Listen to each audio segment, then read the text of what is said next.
play them right in my house right now. Have not played with some of this. What? Okay, so those are the odd numbers, and those are even Did numbers. you play? Exactly.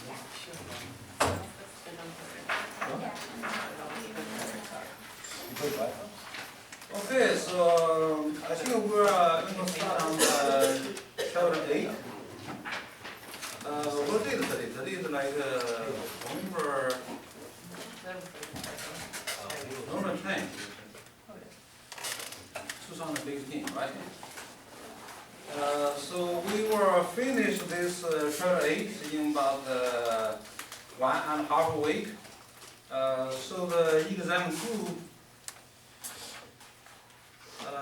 November, what is that? November 19th, right? November 19th. So exam 2. You studied the exam 2 for the few chapters, right? The exam 2 will be the chapter 5, 6, 7, and 8. So these 4 chapters will be on our second exam.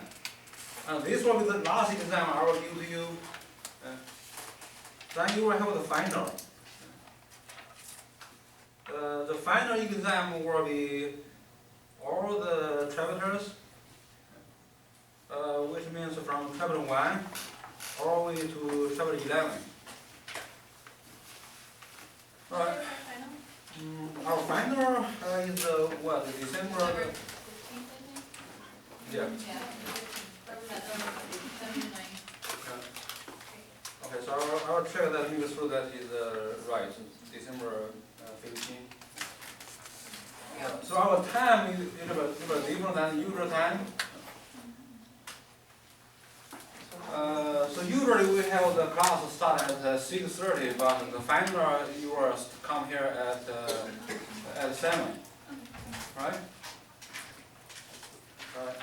So I think the good way to study the exams, whether the exam 2 or the final exam, is by doing the CRE and also do the chapter quiz. At the end of each chapter, there are some of those self-quiz. You know what I'm talking about? Right. So these few chapters there will be less calculations and yeah, but hang on, I think that's the last chapter. Okay, there are a little more calculation in chapter 9 and 10, and then chapter 11 there will be more calculations. So chapter 11 is kind of you are going to do like a review the chapter 6. So in chapter 6, remember in chapter 6 we do the calculation about height and work in chapter 6. So in chapter 11, the first few sections in chapter 11 is more about conceptual concepts, and then the last few sections there are more calculations.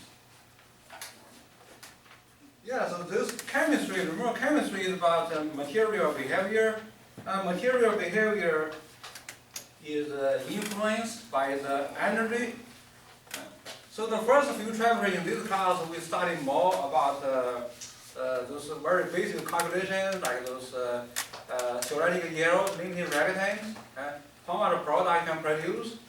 Then we start on chapter 6 about energy, and then this chapter, I think this chapter we don't have too much calculation. Then next chapter, chapter 9, chapter 10.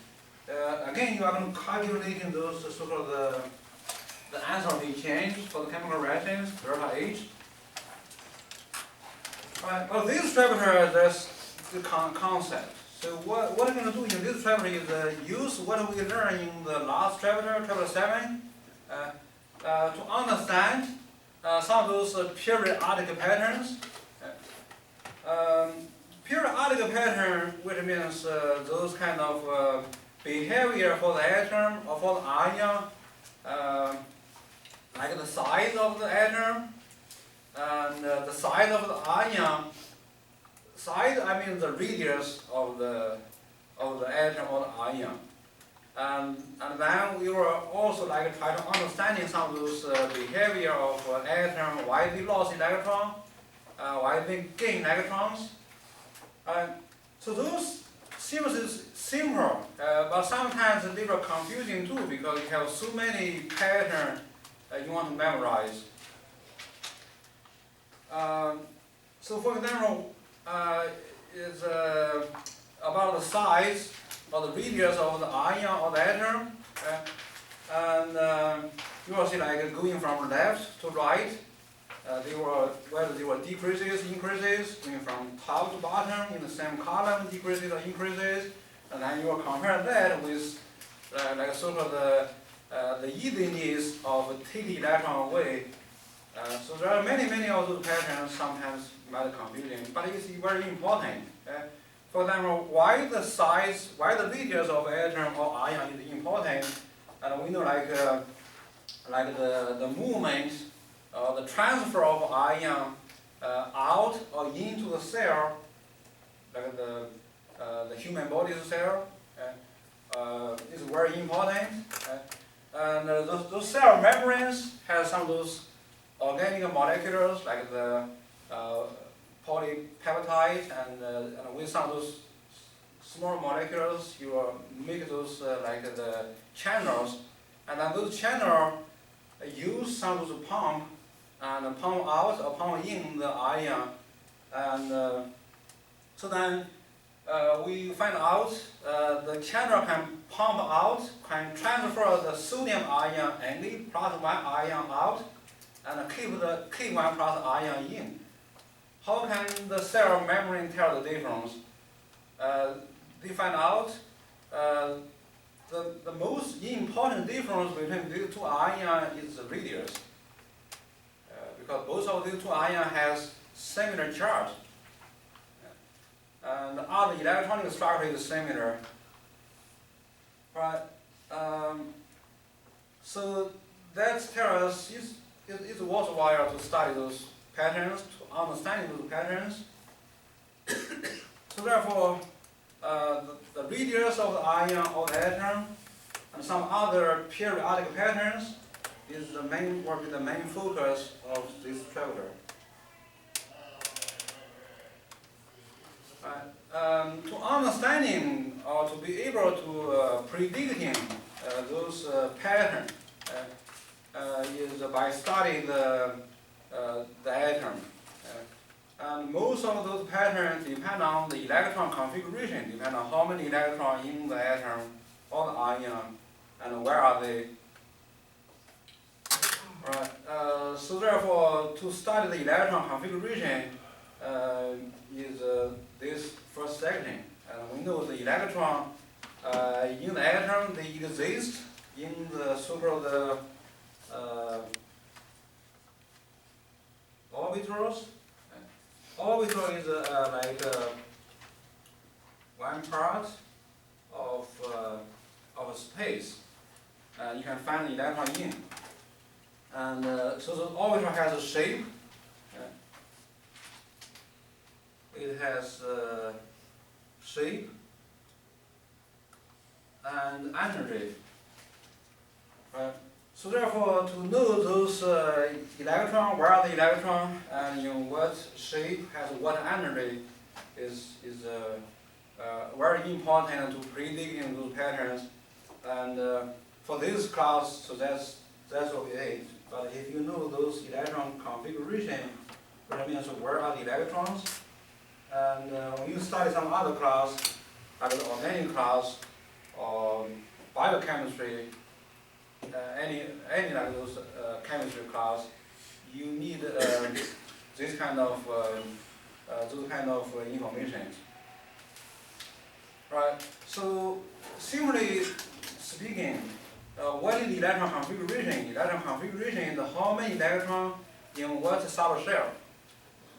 So what we study in like chapter 7, we know those orbitals.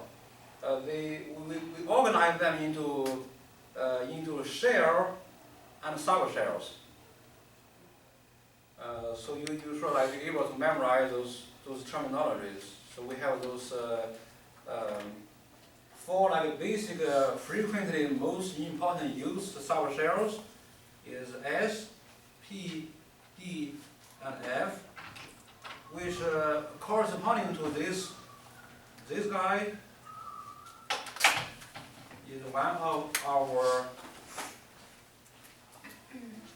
quantum number, the so-called angular momentum quantum number. And so those four very important, very common subshells you may use in this chapter, we give them a letter SPDF, but we representing the value for L 0, 1, 2, and 3. So then the common notation is the notation for the subshell. Not only those letters SPD, you also have that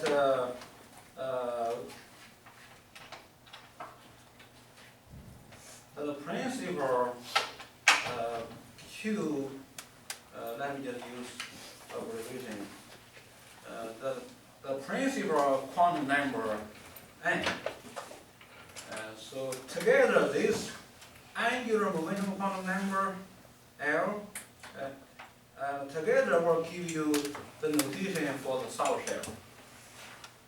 So common, you will see something like 1s, and then 2s, and 2p. So for each pair of a letter with number, we call that is our subshell or sublevel. So then you go back to the definition of electron configuration, which means how many electrons in 1s, how many electrons in 2s, how many electrons in 2p. If you know that, or if you can tell me like those kind of information, then that means you know the electron configuration for the atom or the ion.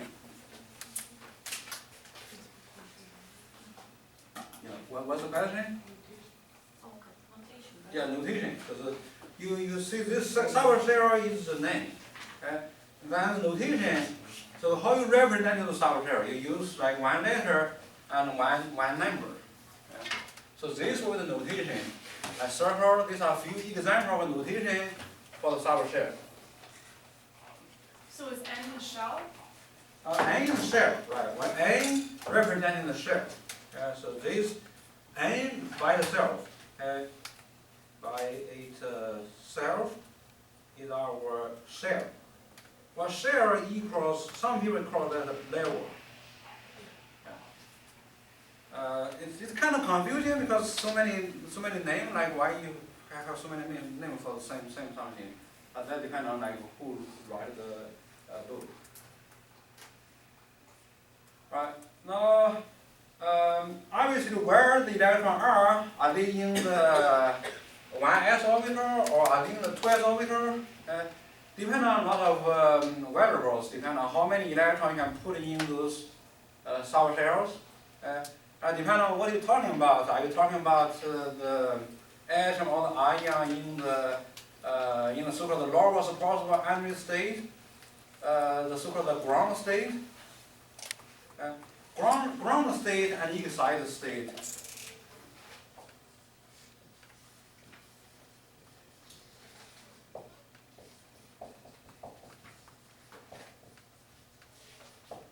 Okay, so these are two common like states for the ion, atom, or molecules in general. Ground state equals lowest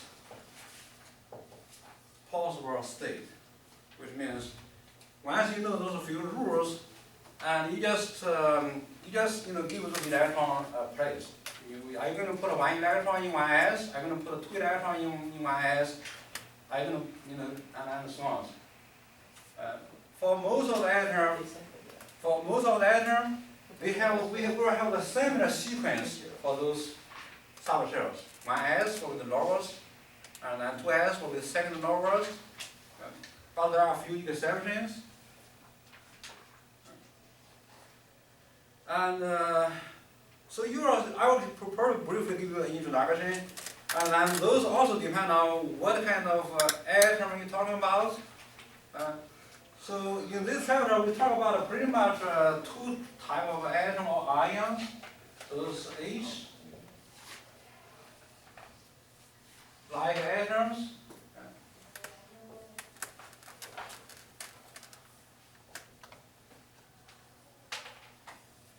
and the other type is non-H atoms. So why we want to see the difference between these two types of atoms? Because of our model. So our model, the quantum mechanics model, depend on that very, very complicated, tedious equation. And that equation, we can only solve that equation precisely for those kind of atoms. And so then for all the atoms, all the other atoms, we cannot solve that with mathematical rules. I mean, the pure mathematical rules. We have to use those numerical approximations. But once we solve those, we find out both of these two types of atoms have something like similar about those orbitals. So even though for those second type, you cannot get like a function, like a sine function, like sine x or exponential function e to the negative r times t or something. But numerical results show they have something similar. All right, so that is about those subshells, and we call them like it's pretty much just about atomic orbitals. Atomic orbitals. You use those atomic orbitals at the beginning to understanding those electronic structures. So those are pretty much for those free atoms, free H atom, or free those non-H atom. And that's only like a little bit of possibilities, but you still have those atoms together produce molecules. So once you have those molecular, and you cannot use those atomic orbital anymore because they are not really like a free atom anymore. But you can start from that and get some of those basic understanding. Yeah?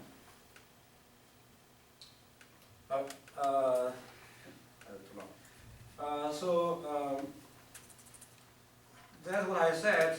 What is the electron configuration? Electron configuration pretty much you're going to take one of those notation for a subshell, then plus this one, which is kind of a superscript, and tell you how many electrons in it. Let me get rid of what I just circled. So this number 1, as you know, like from what I just erased, is this one, this big one representing that quantum number n, and that's as Don talked about, representing the shell, and then this is a subshell, but it usually doesn't make sense unless you combine the subshell S or P with that principal quantum number n. And so what S is talking about? Do we talk about 1s? Do we talk about 2s? If you have a P, do we talk about 2p or 3p? You will not have a 1p. Right?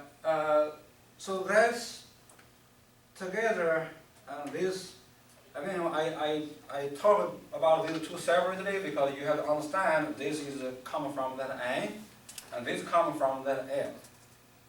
This S, okay, coming from this L. And this is our N.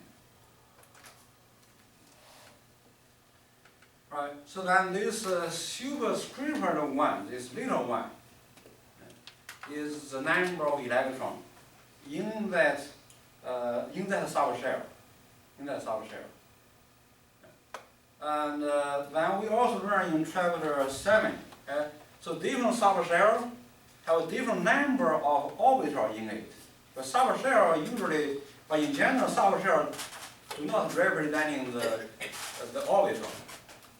For the S subshell is okay because S subshell has only one orbital. So therefore, you see, when you have an S subshell, we need to talk about the S-type spherical orbital. And then you also have those like the P and D and F. For example, I will have that.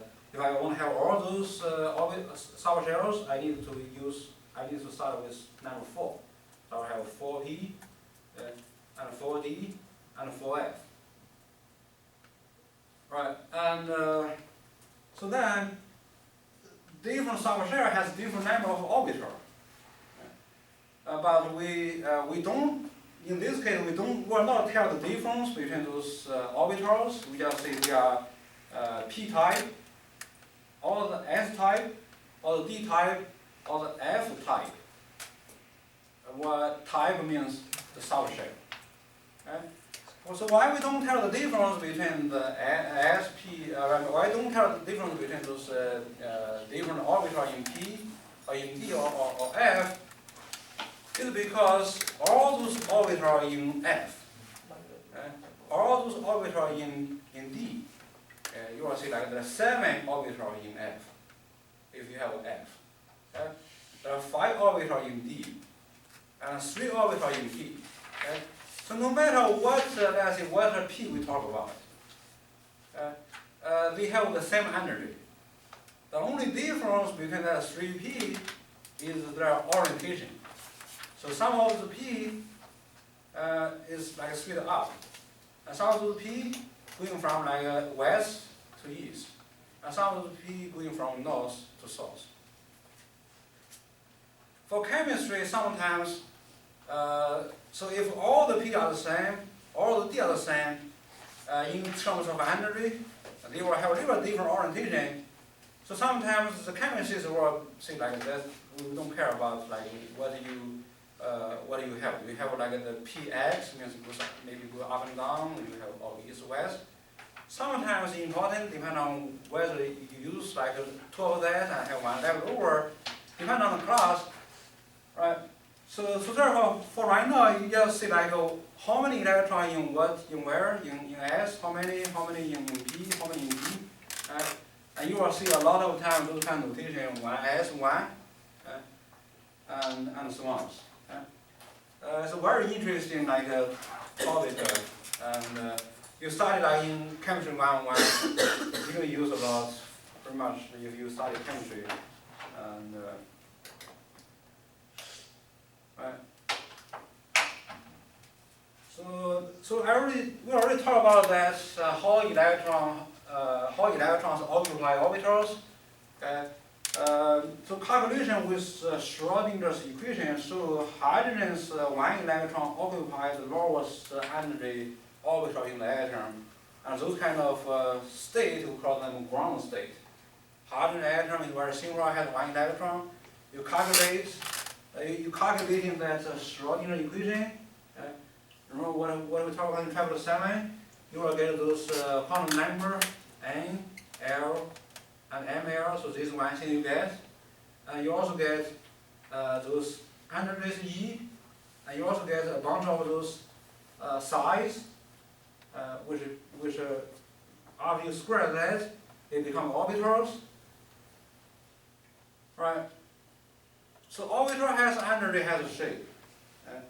And so then, when you solve that equation for the hydrogen atom, you can get precisely, what are their mathematical functions, and you will find out, that 1 electron, when it's like in the lowest energy state, which means you don't use like light radiation, lasers or X-ray or something to power it up, it just stays in the lowest possible state.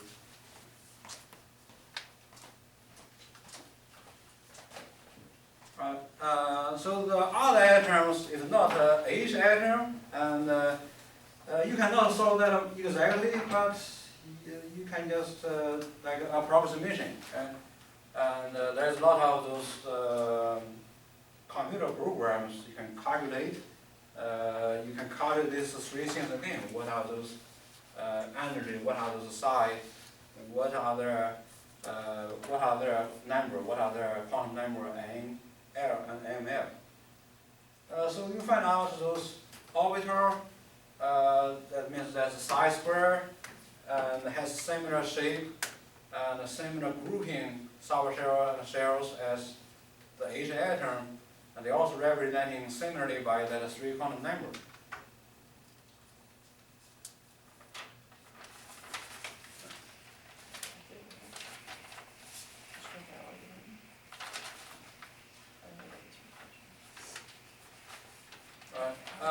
But for this second type of atoms, which means they have more than 1 electron in it, and 2 things can make the calculation, make the result become tedious. And one is the electron spinning, and the other one is the repulsion or the interaction between electron and electron. For the first one, there's only 1 electron, so therefore you don't have a second electron, and you don't have the repulsion between electron and electron. For this, now it's like, which means you have more than 1 electron, 2 electrons, that will be enough to show you those kind of difficulties. So electron spinning is simple, and we discovered that kind of late, and I think in the 1930s, so some of those scientists and use experiment find out this phenomenon. The experiment they use is take a beam of silver atom, Ag atom, so this is silver, and which has a symbol Ag. So once you have those resource that I can give you a beam of silver atom, you just shoot them out, and then you let that passing through a magnet. After this magnet, you try to collecting the atoms. And kind of very interesting, you find out you are going to find out those atoms right behind the beam, like the trajectories. It's like one spot is above, the other spot is below, which means they were split by the magnetic fields. So then why they split? Magnetic interaction. That means the atom has a magnet in it, and then where the magnet comes from, so very similar as our Earth, the spinning of electrons.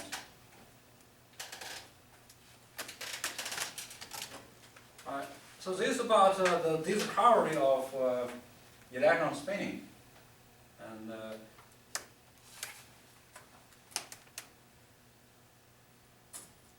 so the electron spin, like the other type of motion, and it also quantized, which means you cannot spinning like clockwise, then counterclockwise, or something like that, which means you only have one way, one of the 2 ways of spinning. Either spinning, if you look like up or look down, or at all the atoms, they either like spinning clockwise, or they spinning counterclockwise. So to represent those kind of quantization, you will use this quantum number, which is called the spin quantum number, ms. Right, now together with the other 3 quantum number, so other 3 is N, L, and ML, and now we have these 4 quantum numbers for the electron. Right, so this or like that means we have all the quantum numbers now. We have 4 quantum numbers. The first 3 is for the, let's say like for the orbital. And the first 2 is for the sour shell. The first one is for the shell or level. Okay. Right. So the first one by itself, N, as Don said, is level or shell. Two together or L by itself, as I said, but usually L by itself doesn't make too much sense. You will see that it is S, P, or DF. So that tells you is what kind of subshell. Usually two together, N and L together will tell you what subshell. Do you have one S? Do you have two S? Do you have 2P or 3P? Now these three together, N, L, M, L together, specify one orbital. Precisely what orbital? Right? So remember, like P orbital, you have 3. If you just tell me the P subshell, you don't need this ML. You just tell me what is the N, what is the L, if P obviously is 1, and you tell me about those P subshells. Okay? But once you add in one more number, you will tell me exactly what are the 3 in the P subshell. And then the electron in the subshell and also in the orbital, if you also tell me this MS only have 2 possible numbers. Okay? In the quantum mechanics, this one or this one. Positive 1/2 or negative 1/2. Okay? So if you also tell me what is the MS for the electron, then we will have everything for the electron. And then not only we have something for the orbital, we also have it for the electron. Alright. So then the scientists find out you can use different ways of representing those information. You can write like this guy, 1S is our subshell. Just remind you, so this is called the subshell. So then you can also use those kind of a diagram. Diagram is just draw like a square. A square representing an orbital. And then you also like to see what is the electron, how you represent the electron. Represent the electron use half head arrow. A half arrow. So then the scientists find out if you want to put the electron in the orbital in one of those squares, one of those boxes, make sure you don't put them in the same direction.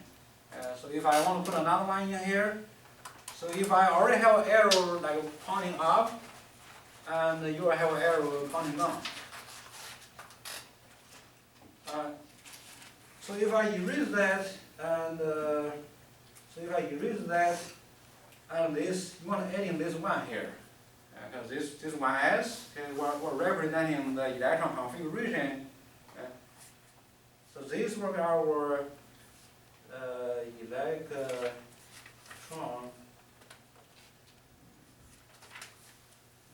configuration, and then on the top is our orbital diagram. So this is orbital diagram way. So you pretty much have many different ways. So these are the 2 common ways to tell me where are the electrons.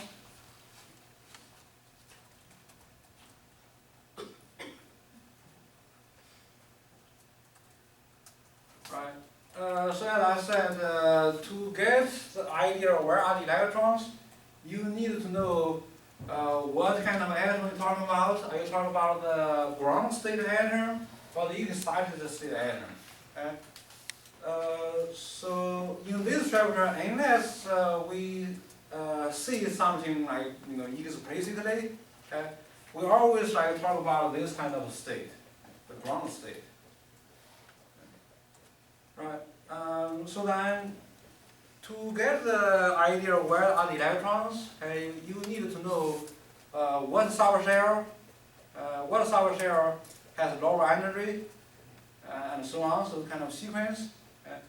And then you have to know like how many orbitals in one subshell, and then how you put the electron in there. How you put the electron in there, if you know the sequence, if you know like what is lower, those kind of sequence, you only have to know 2 rules. one rule is so-called the Pauli's exclusion principle. This principle, there are many different ways to see it. I think for us, is the idea is, how you see those different ways to see this principle, okay, to talk about this principle. You will find out. It will tell you something like this. Okay? Each one orbital in the model, in our theory, okay, cannot have more than 2 electrons in it. If you have to put 2 electrons in one orbital, you have to pair them up, which means they spin oppositely. Now this is not like what I said in this on the slide here. I mean, literally not what I said, but if you understand, it representing the same conclusion. Okay? So what it said here is no 2 electrons in the atom will have the same set of 4 quantum numbers. Remember these 4 quantum numbers together specify one orbital, 1 electron in one orbital. Right. So what that means is if you have like 2 electrons, okay, have the same 4 quantum number, and that will violate the rule. Right. So let's see. I tried looking for some of those examples. I think we have some of the examples. Okay. So I will tell you the examples later by compare these 2 paragraphs. So why there's no 2 electrons have the same 4 quantum numbers, that is same as each orbital cannot have like more than 2 electrons. If you have to have 2 electrons, they have to have opposite spin. I think the next slide will show that. Okay, so this is the first principle. Okay, so the first principle tells you if you know how many, if you know like those orbitals. So those orbitals represented by the first 3 quantum numbers, you want to put the electron in there, and then you don't put more than 2 electrons in one of those set of 3 quantum numbers. If you want to put that in like normal than 2 is okay, 2 is okay. So if you put like the second one in, then make sure that they don't have all the 4 quantum numbers the same. Because the first 3 quantum numbers are the same, that means you have the same like orbital. Right. To go on like with this rule to be able to write the electron configuration, and you need to know like as I said before, how many orbitals in one subshell, and then combine with this rule, and you will get a very very important conclusion. So this rule tells you to the maximum. You can only put 2 electrons in one orbital. So now we figure out in the S subshell, there is only one orbital. Okay, so therefore, we talk about here are those maximum numbers. Okay. Right. So to the maximum, in the S sub level of the subshells, you can only have 2 electrons in it. Right? So S subshells. Let me see some of the examples. You can have 1s, you can have 2s, you can have 3s, so on, right? So if you see this kind of notation, okay, so those kind of notation, if I don't write anything, that means 0 in it. So this is okay. Okay? So if this notation, if I don't write anything here on this up like right corner, which means okay.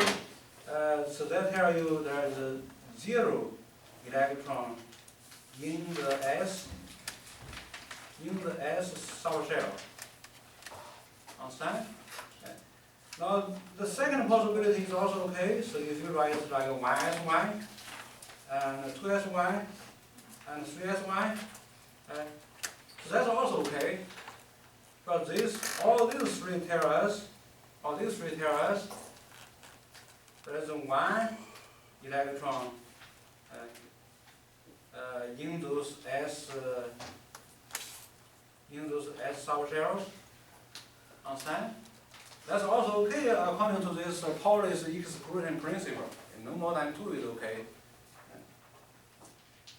Alright.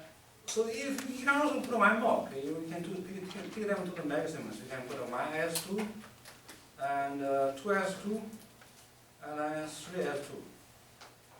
Understand? Then this tells you for all these 3 subshells, you have 2. So you have 2 electrons in it, in them. Right. So if I write 1s3 and 2s3 and 3s3, now I'm going to change my pen to show you they are absolutely forbidden. So they are not okay. But use this notation, we miss one concept, okay?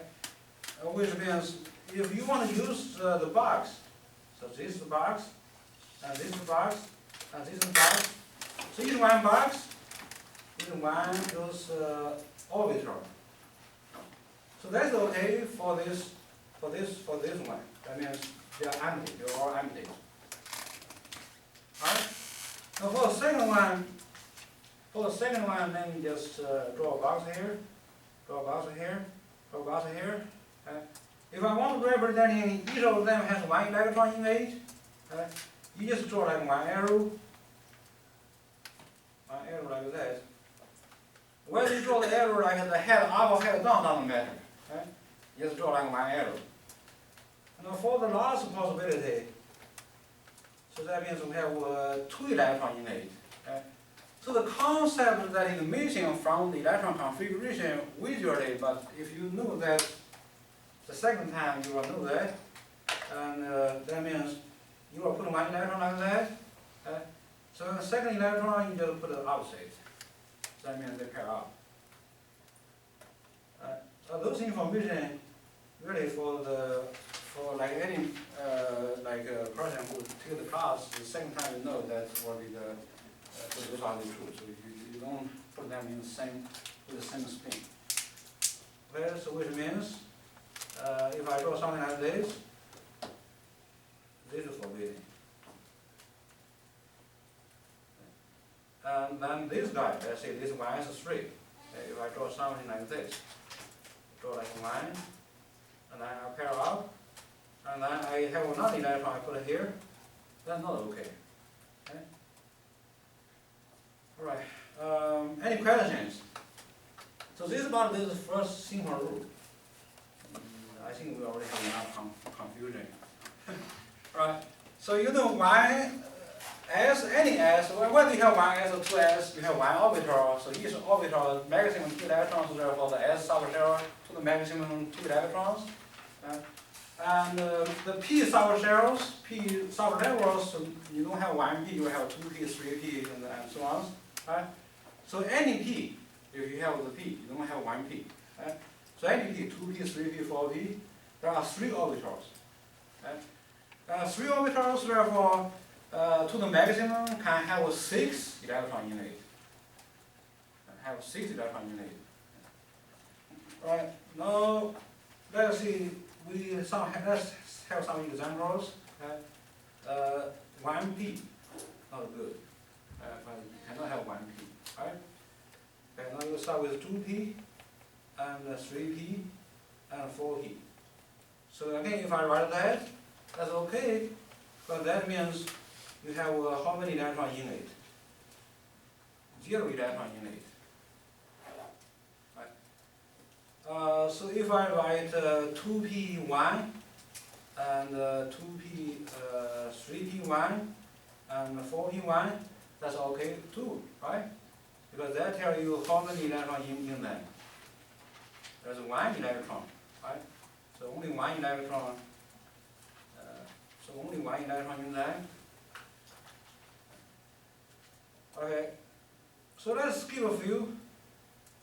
Okay. Now let's see. We have 2p3 and again 3p3 and 4p3, 4p3. So what does that mean? What it looks like when you write like a 2p3? Is that okay? First of all, is that okay now? And secondly, if okay, what does it look like? Is that okay if you write 2p3? I see like somebody say okay, somebody say not okay. Is that okay or not if I write 2p3? According to this principle, according to the policy principle, is it okay or not? I think it's okay, right? Because as we said here, even though it looks like there's only a p, but p is a solid shell, right? So in those kind of p solid shells, how many orbitals? 3. So each orbital can have 2 electrons, therefore all those p, 2p, 3p, or 4p. To the maximum can have 6 electrons. So right now you won't have 3, so it's not like exceed or go over the limit yet. So what we talked about that in the last slide, if you write 1s3, that's not good because that's the limit for s is 2 electrons. Right? So this rule just sometimes like one like aspect of this rule is if you don't like go over the limit is okay, but right. So all these 3 is also okay, right? And you can keep going. You can write like a 2p6 and 3p6, anything like that, right? Now 4p6. Is this okay or not? Also okay, right? So just write on the line. So that's the last okay configuration. If you write 2p7 or 3p7. They're not together. I just give you some example. Okay, I said 2p. So I say or, right? So we don't have those connection. Just give you a few examples of all those p. Then 4p7. So let's change. Let me change my pen back. They're not okay. Why they're not okay?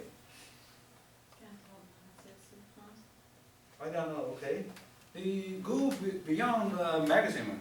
I mean their capacity, their ability to have the electron is 2 and 6, okay, and then 10 and 14, right? Isn't there like a chart of this? Yeah, so this was the chart. And now let's talk about if I have that 3p3, what it looks like the electrons in it. But we know in any p, 2p or 3p or 4p, how many orbitals are there? 3. Okay, so the diagram is representing them by like 3 bars like that. So you draw 3 bars together, which means so you have 3. Let's say 3 those p orbitals. So they have the same. So they have the same energy. They have the same energy. And that's like the reason we draw them like in the same level. Goes up energy, more energy. Goes down, less energy. So these 3 bars are on the same level. So they have the same energy. Now the next slide will show you the other rule. Okay. So how you put this 3 electron in 3 bars? So obviously kind of like a game. You have a lot of those possibilities, right? I can put this. I can put it like this, right? I mean that's not okay. That's not our answer. I can put like this according to this rule. I mean the rule I tell like to play the game. What is according to this rule? Is this okay or not? This is okay, right? You have because the policy said as long as you don't have a 3 electron in 1 box, okay, it's okay. Right. So then the next rule I'll tell you so this one not okay, because this Honda's rule. Honda's rule tell you if you have a 3 box, you have a 3 electron, and you will have like this. So this is okay. So this is okay for both this rule, for both this Paul's rule and Holland's rule. Right, I think those are similar. Get it? So let me just use that and so that will tell you these two rules. So now next subshell. Okay. So we have then 4 common subshell. The next subshell is D. And then the next one is F. Okay? Okay? Anyone remember how many orbital, as it is orbital, in the D subshells? 5. Okay? And if you don't remember the 5, okay? If you remember something else, okay? Let's say you remember for these 4 letters, what is your L? If you remember that, if you don't remember like what find that, like 5 or 3, but you remember like this value for L. Value for L for S is 0. For P is 1. For D is 2. For F is 3. Right? So then how can you find out, if you don't remember, how many orbitals in those S, P, D, or F? And you have to find out the ML. You have to find out how many ML. Right? Remember the formula for the ML. ML has lower limit and upper limit. Okay? So they always go like through the 0. The middle one is 0. Right? So what is the upper limit for ML? It's L. What is the lower limit for L? Negative L. Okay? So once you know this formula, then you can figure out how many possible number for ML. Okay? So then the possible number for ML is the number of orbitals. Let's see, L is 1. I will write here. If L is 1, okay, and then ML will equal to what? What are the possible numbers for ML?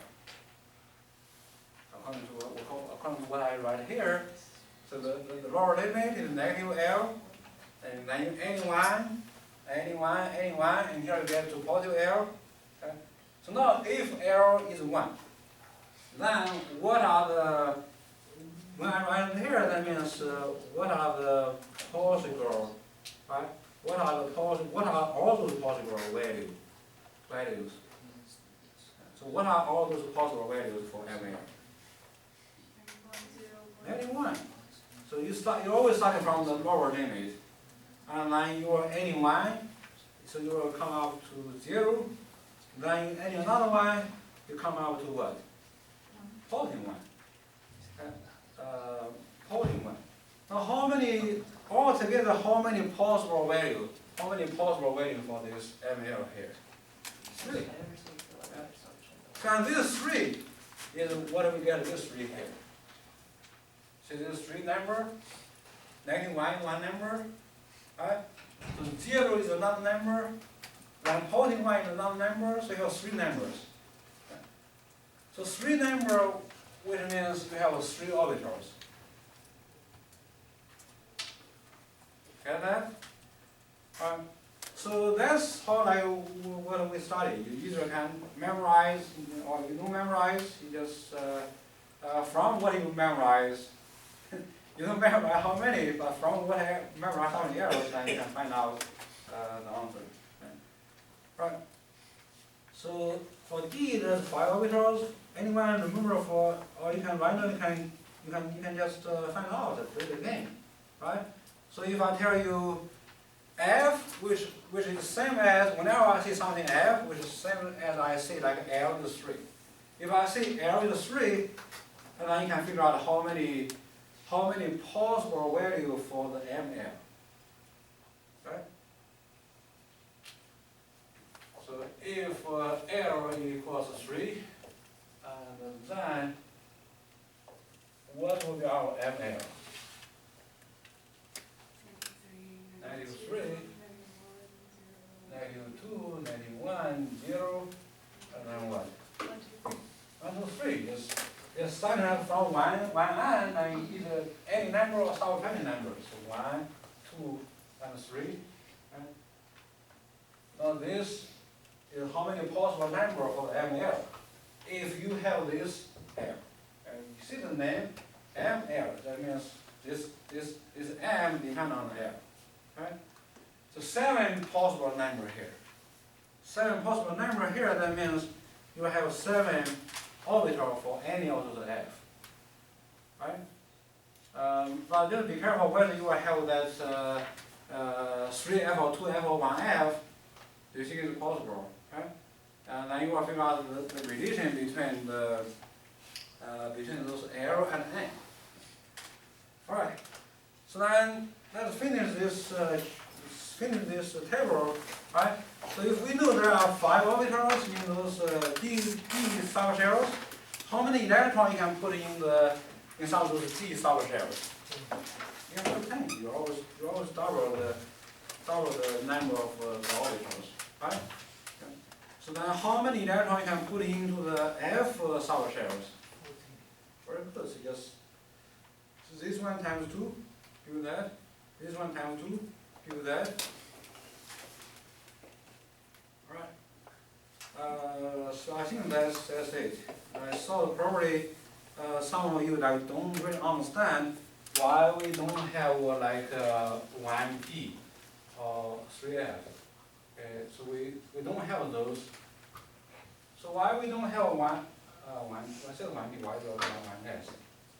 We don't have 1P or 3F. Why we don't have 1P?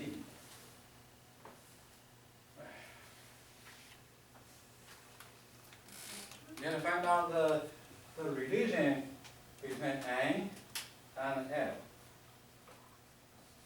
It kind of makes sense. So you write them together, that means they have to make sense together. Otherwise, they cannot be together. Let's say 1P, that not make sense. Okay? So what is this 1 standing for? And what is 3 standing for? What kind of number, what kind of quantum number is this 1 and 3? Do we know the name for this 1 and 3? What is this number 1 and 3? Yeah, this is for the principal quantum number. Okay? So these 1 and 3 are the principal quantum number. And usually you will use N. You can see that the principal quantum number is N. Right? So here, if I have 1, that means N equal to 1. Got that? So for the first example, so we can see that N is 1. And now for this 3F, that means N is 3. N is 3. Right? Right. So when you say P, so P tell you what? Whenever you see like P, D, and F, you think about what quantum number. And what quantum number you think about if I tell you something like S, P, D, and F. Right? So here's P and here's F, right? So either those S, P, D, and F, and those are the sort of the subshell notations. Okay? So whenever you see those notations S, P, and F, what quantum number are you thinking about? What quantum number is connected to them? 0 for what? 0 for S, right? And that quantum number is what? What is the name for that quantum number? What is the letter for that quantum number?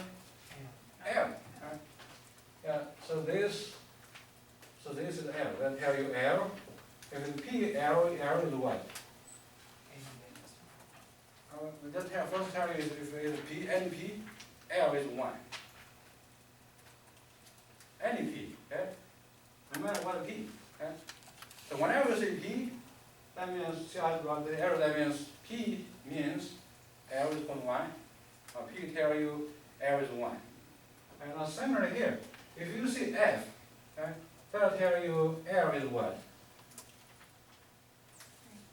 has 3. Okay? And now if you just inside our memory, okay?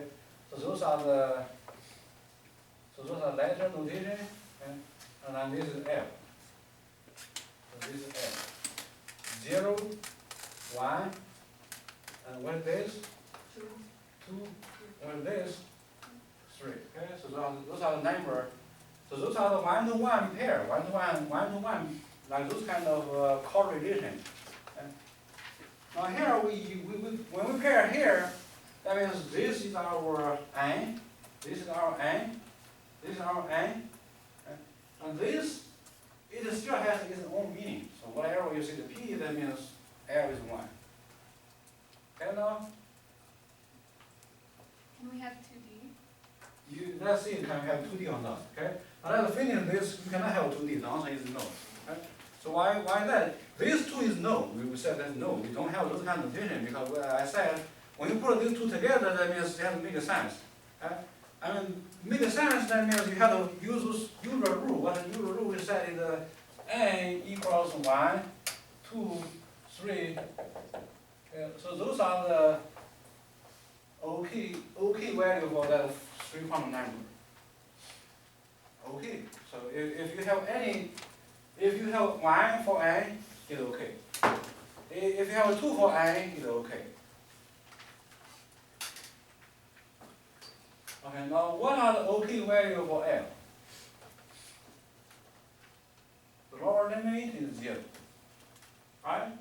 Then you just adding 1, you go to the upper limit. What our upper limit is 1. It's N minus 1. So then those are also okay. But I did not give you explicitly, which means I did not give you the number like what I give you for N. I give you a time rate. Okay? This is because those numbers are connected. So this error depends on N. So I cannot give you what are the exact number for error unless I know what is N. Right? So then you also know that that relation between the L and ML. Okay, so ML, what are the OK values for ML? We just talk about that, right? What are the OK values for ML? That ML depends on that L. So you just start with negative L. Which means adding 1. Okay? And you will go through 0, and then you will get to the positive L. Again, this, I did not give you the number, I just give you a template to give you a framework. So you're saying those can't happen because that 3F, it would have to, your L would have to be 2? F means L is 3, right? So let's see, again, we have that a few letters. So we have that S, T, D, and F. So let me draw here, right? So those are the letters. Okay? Now here, let's see, so this is the letters, and here is our L. So L is 0, S is 0, P is 1, and that's 2 and 3. Right? So you can see that doesn't make sense. If you write 3F, which means you know your N is 3, and your F is also 1. If you see F, that means L is 1. It's also 3. Right? So that's what you get from what you write. If you write something like that, and we need to see like what you tell me, what kind of information you tell me. You tell me 3F, which means you tell me N is 3. And you tell me F, which means L is also 3. But that's contradicting what we talk about those rules. Right? Because if you tell me 3F, so N is 3, and from F, from this kind of connections, which means F, whenever you see F, tell you L is 3. Right? Whenever you say D, that means L is 2. So we have to use those letters to not confuse with those numbers for the N. You see the contradiction now, right? Why it's not good? Why it's not good for the 3F? You cannot have L3 if you have N3. L is always one number less than the N. If you tell me N3, right? Now if N3, so that's not okay. So that's not okay, right? Because N minus 1 for this 3, that tell you 3 minus 1 is 2. And that will tell you this limit. That tells you this limit. So now what kind of sour shell is okay if you have N 3? You can have 3 what? If N 3, that's the L here. So if N is 3, I cannot tell you like what number for N, or what number for L, what number for ML, unless I tell you what is N. If I tell you N is 3, let me tell me what is the L, what is OK L. Now you want to know that precisely, right? What is OK L? 0. And what else is also okay? 1. What else is also okay? 2. What else is okay? Nothing else. Very good. Yeah. 3 is not okay if you have N 3. Right? Because this is our N minus 1. N minus 1. So imagine this N minus 1, you can shift depending on what is your N. Okay? So this, you can start from 0, or you just start at 0. If you can start at 0, you can go to 1, you can go to 2, you can go to 3, you can go to 4, depending on what is N. See that not good now, right? So similarly, why this is not good? If you tell me N is 1, then what possible number you can have for L? If we have N is 1, right? So here, that means you can only, let me finish this one first, okay? So we can only have a 3S and 3P and 3D, right? The 3S is for 0, 3P is for 1, and 3D is for 2, right? Now let's go back to this problem. So this problem, that means our N is what? Is 1. How do we know N is 1? Because this notation, the first, those notations always have a number and a letter. So number tell you is N. Number tell you N. Okay? Now letter you have to memorize. Okay? The S means L is 0. P means L is 1. Got that? So those are just suppose. We know that are not okay. Now we need to figure out why they are not okay, right? So Y, and I will say the N Y, and P, that means L is 1. Well, that's not okay. Right? We can write something here. So we can write if N is 1, and then L can have what number?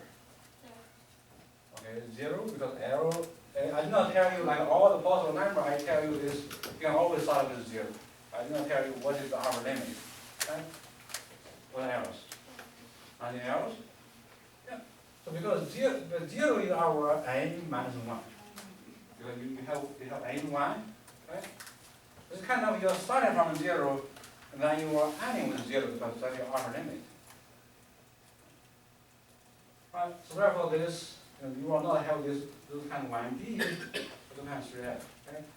What I'm meaning that you cannot have a 2D, no 2D. Okay? Now let's figure out why no 2D. And why no 2D? Okay, so if I write something like I cannot use that, right? I think we use that in the, I found that it's very easier for you to remember, right? I know it. Okay, So very simple, very straightforward. So this is so node 2D. Okay. So if I give you a notation 2D, I will tell me this kind of notation, this N tell you what, and this D tell you what. Alright, so 2 tell you what is 2?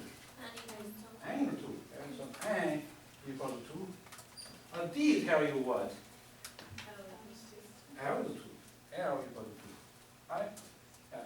So then, let's see, do they make sense together? We usually go like from N to L to ML. Right? So if you have N is 2, right? So if I write here something like if N is 2, then what is our possible L? L will equal to what? Will be 0, and so 1. What else? That's it, right? Why 1 is okay? 0 always okay, right? You can have always have a 0, but whether you have 1, 2, or 3 depend on your N, right? So why N is okay? Why 1 is okay? Because we said N is what? 2. So then we will see this arbitrate, right? N minus 1 our arbitrate is 2 minus 1. And 2 minus 1 is 1. So that's our upper limit. And that means you will not have L is 2 for this N. Right? And L is 2 is D. And so therefore this is not okay.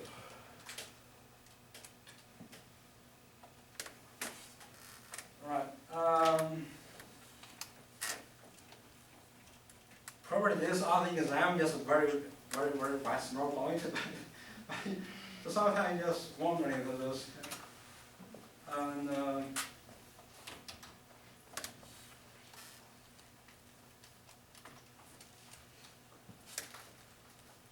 right, so those are the maximum number for those subshells. So you have those S subshells. Maximum number of electron can have is 2. So this is easy to memorize, kind of also odd number. Do you see the pattern? Odd numbers. 1 is the first odd number. You see what I'm talking about here? So this is what? Odd number. Right? Odd number, even numbers. You have 1, 3, 5, 7. And then you just multiply those odd numbers by 2, you get 2, 6, 10, and 14. Right?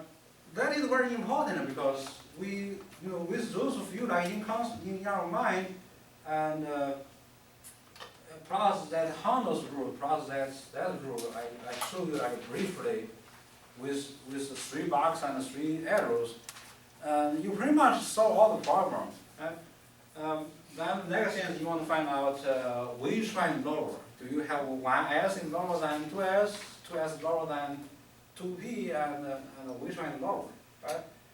So once you know those sequence for particular atom, most of the atom has similar pattern, just like person.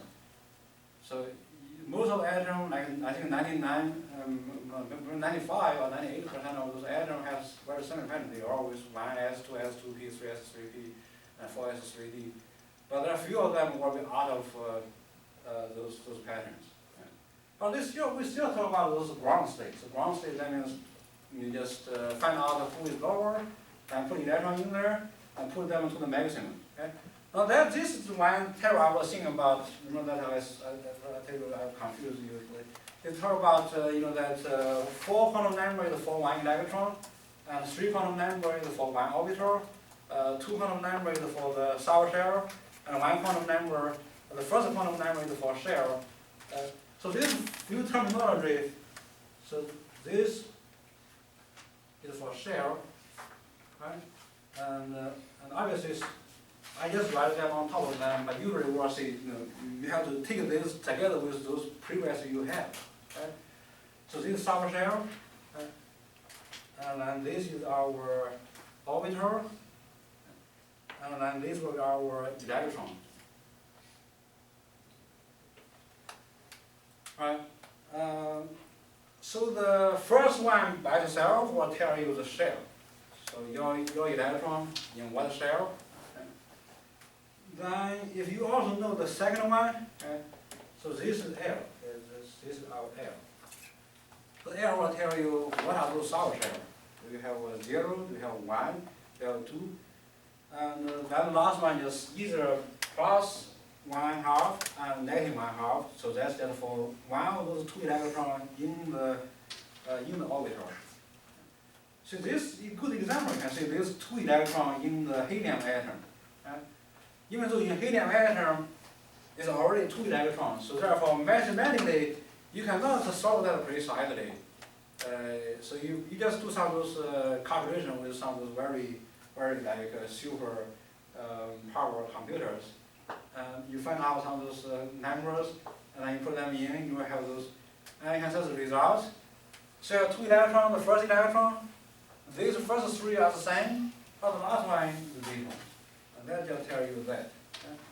So you cannot have like 2 electrons in the same orbital and have the same all the 4 quantum numbers. So that is so this is the bottom line of that Pauli's principle.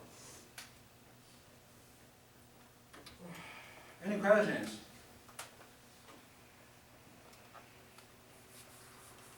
Right. So now let's talk about those atoms or ions have more than 1 electrons.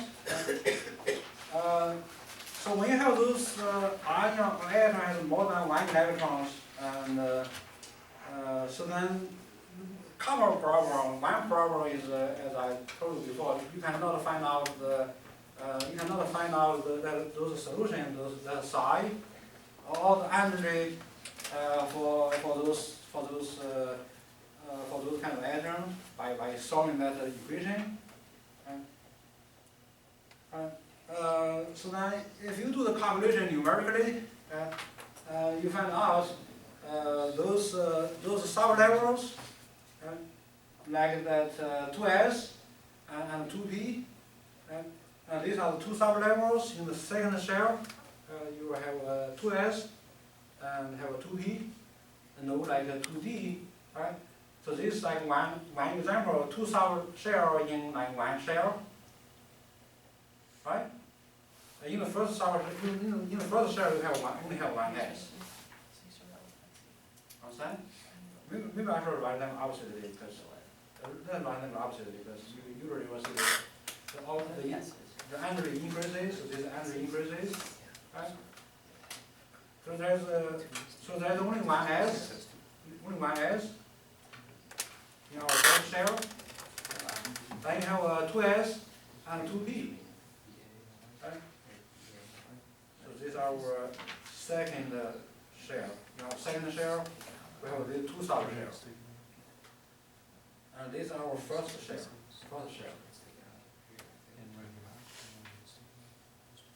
Right?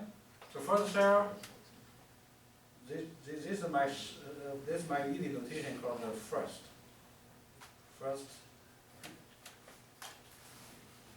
shell, second shell, and you have a 3s, 3p, and a 3d. So I just draw lines. See that our third shell, right? And then you have a 4s and a 4d, and a 4p, 4d, and a 4f. So this is our fourth. And this is our fourth shell. Okay? You can go on like the 5th shell, right? Now let's again compare that 2 type of atoms. So we talk about 2 types of atoms. One is H-like, and then non-H-like. H-like you can put in parentheses, which means 1 electron. 1 electron. Instead of 1 electron. Understand? So what we mean by H-like? H-like that means you only have 1 electron in the problem. What is non-H-like? More than 1, 2, 3. Any atom ion has more than 1 electron in it. So when you compare these two type of atom or ions, and one like result is those kind of sour shells. So you have one sour shell in the first one, and two in the second one, and 1, 2, 3 in the third one, 1, 2, 3, 4 in the fourth one, and so on. So the result between these two type of atoms is, for the H light, they all have the same energy. H light, what I mean by all, that means all the sour shell in the same shell have the same energy. And you probably already see this first paragraph. Okay? So for those multi-electron atom, which means belong to this type. So this name here, multi-electron atom, what sometimes we also call that non-H light. What that means, they have more than one electron. If you have more than one electron in the atom or the ion, sometimes you can do the calculation for the ion. Right? So what we said before for the H light, so some of those like characteristic no longer exist. Okay? One characteristic for the H like atom is all the sour shell, all the sour shell in the same shell for the H like have the same energy. Now for this type of atom, which means it has more than one electron in it, so that kind of characteristic is no longer true. But some others still similar. They have the similar shape and similar name like S and P and D. One dramatic change, that is the dramatic change, is the energy is no longer the same. Understand? So that's, I think that's kind of it. So let me just read that. So if they all have the same energy, we have a special name called them degenerate. For the H-like atom, okay? Let's see, this represents an example. Okay? Example, 2s and 2p. So 2s and 2p degenerate for H-like. Right? Because they have the same energy. So what do we mean by degenerate? So let's talk about a few examples. Okay? A few examples is the 2s2p for the H-like atom, they are degenerate. Even though they are different types, but they just have the same energy.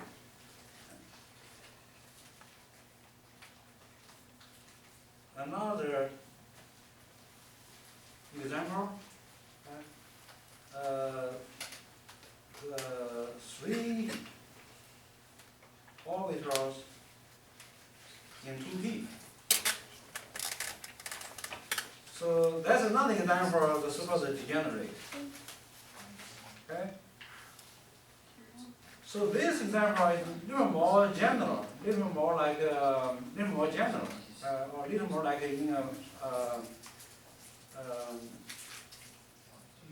sense. Okay? For all atoms, not only the H-like. That's because when you talk about this 2p, that means that only the same type, 2p or same type. Now we know in p orbitals, in p sour shells, there's like 3 of those orbitals. If you have those d sour shells, you will have those 5 orbitals, right? Right. So those orbitals in the same sour shell. So no matter what kind of sour shell, they all have the same energy. and then we also call them degenerate. Right, so you get the concept of degenerate, right? Right. Now, this degenerate, this kind of concept can break apart, depending on what example. Okay? So for this first example, the 2S and 2P, so that's degenerates only for the H-like atom. Okay? Now that will fall apart, break apart if you don't have H-like atom. It's crazy.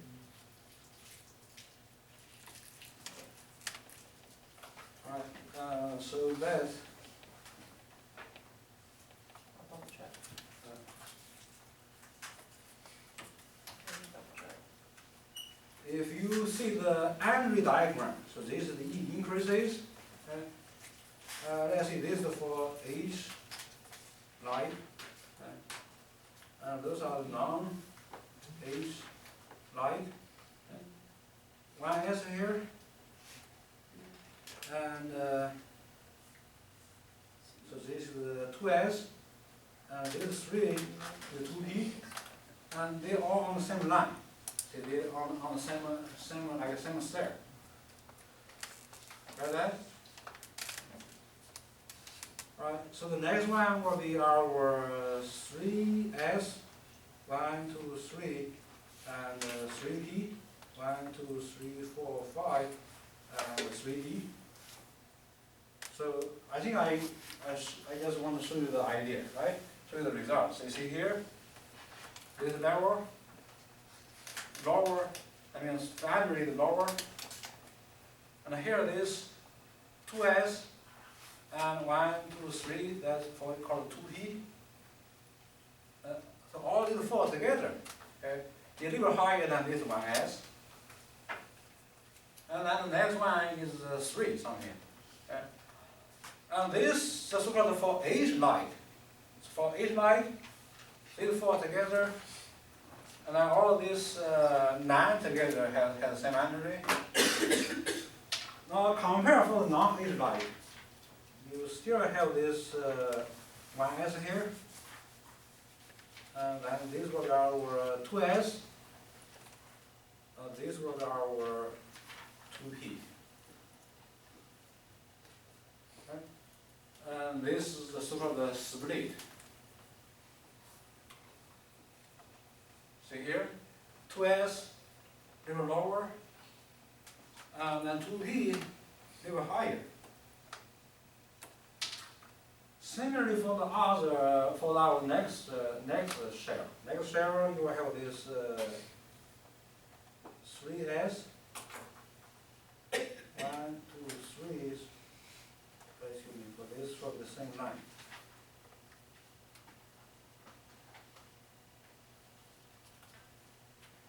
Okay, so this was our 3P. And 1, 2, 3, 4, 5. I mean they are the same line, right? These are our 3D. Alright, so you get the idea, right? Get the concept, get the picture, get the idea. Right. Now, why that happens? Right? Why that happens? What happened?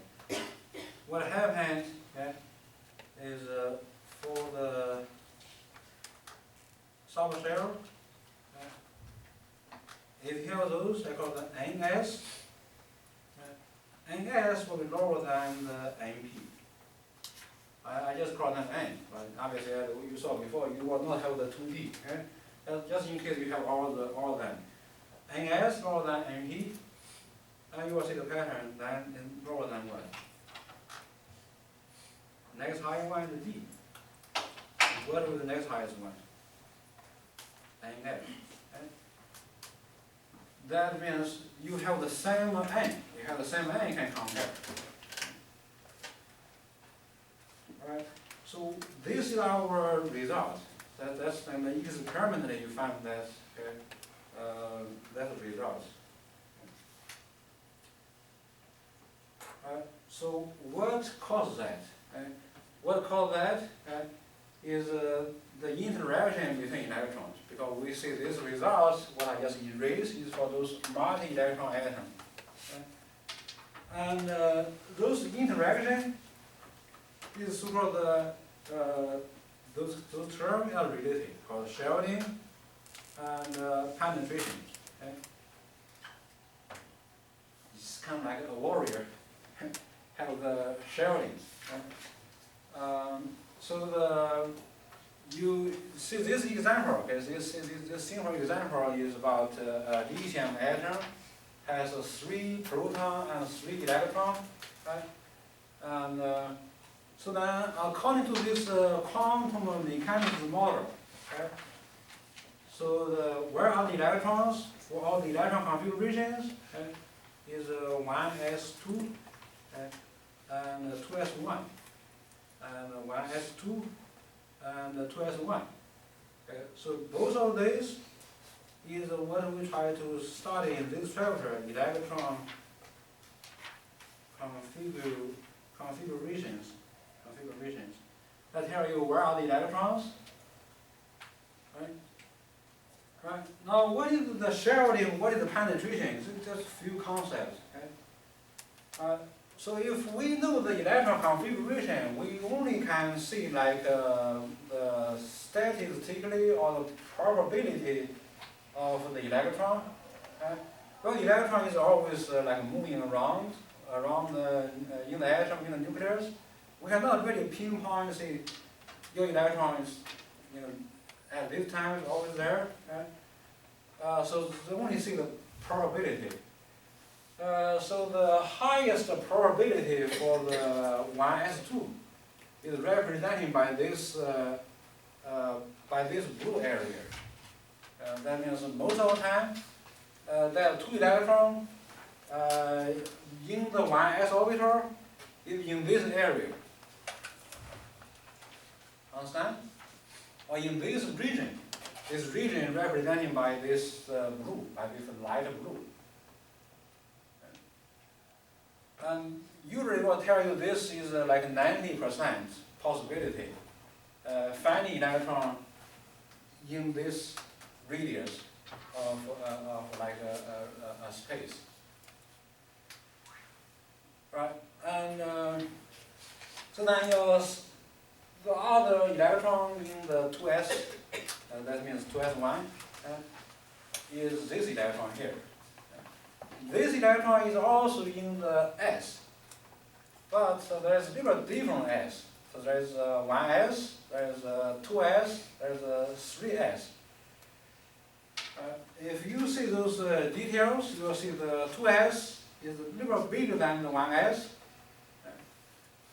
And then the probability of the electron density is also different. Okay? So most of the time, this electron is not so close to the nuclear. Okay? The maximum possibility of finding this electron is beyond, is outside that 2 electron. So therefore, most of the time, this number 3 electron, which one number 3 doesn't matter, but it's just 1 electron that's not so close to the nucleus. Then that word is really straightforward to understand. So if this electron here, and then you can see this electron is still attracted by the plus charge, but in between this negative charge and that positive charge, there are some other negative charge. Now we do negative repair. So therefore, this electron is not really attracted by 3 plus. So this is the so-called shielding. And shielding is the repulsion or blocking by the electron, by the other electrons. So once we know there's a possibility of those kind of phenomena or behaviors, then let's see those kind of other possibility called the penetrations. So what is the penetration? Penetration, that means the electron will go through the blocking. So you can see in this picture, so this electron, instead of but it means not really outside there, that two electrons. It's together, kind of together, not really in the same orbital, because this electron, even though it's there, it's still in this 2s. 2s means it has even more energy, high energy. So it's there, but once you get there, and there's less blocking. You can see from here to here, only this part of those electron block. Right. So then, what is like the possibility for this number 3 electron to get so close to the nucleus?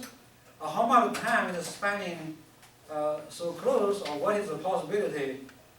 Depends on in what orbital this number 3 is in. So from the calculation, so you will find out. You can compare. So the electron in the s orbital, in the precisely in the 2s orbital, or in the 2p orbitals, and so those are electrons in the second shell, and obviously both of on all those electrons, the 2 electrons, both of them is shielded or blocked by those electrons in the 1s, right? But according to the calculation, the 1s block a little like more those electrons in the p than the block those electrons in the s. How do we know that? You calculating like those the so-called in this picture tell you the so-called probability. This particular probability is the so-called the total radial probability. And you can see this kind of graph is very similar as the graph you get from the lab. Remember those calibration curve you get like the concentration for your Fe ion and then the absorbance. So those kind of very similar idea. You have this is the probability on this axis. This axis is the so-called R. R is the radius, which means how far the electron is away from the nucleus. Okay? And this total radial probability is kind of those kind of calculation. Okay? So just for example, let's draw a picture for those s orbitals, but that's easy, straightforward to understand. Okay? So s orbital is spherical. And if I draw a spherical surface like that, right? What this radial, the total radial probability is something like that. Okay? So let's say you have a point on the surface, on this surface, that has the radius r. And this is this r, this is r here. Understand? Okay. So this spherical surface has a radius r and r here. And obviously, what is the total surface area? That depends on this r. If you have like a large ball, so you have a larger surface area. If you have a small ball, you have a small surface area. Understand? Now on the surface, you will have those, or at any point in the space, you will have that psi. Remember that psi, right? And if you spread that psi, that gives you the probability of the electron on that point.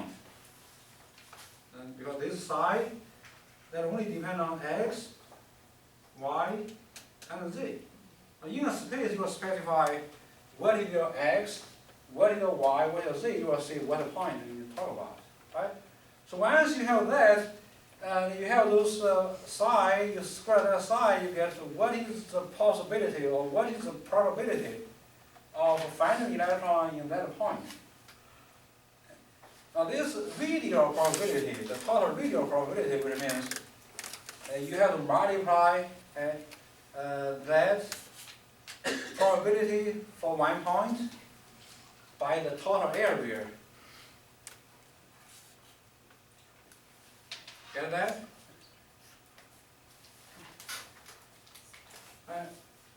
So you just take this, and for the S type, you pretty much multiply by A. Okay? So A is our area of the surface.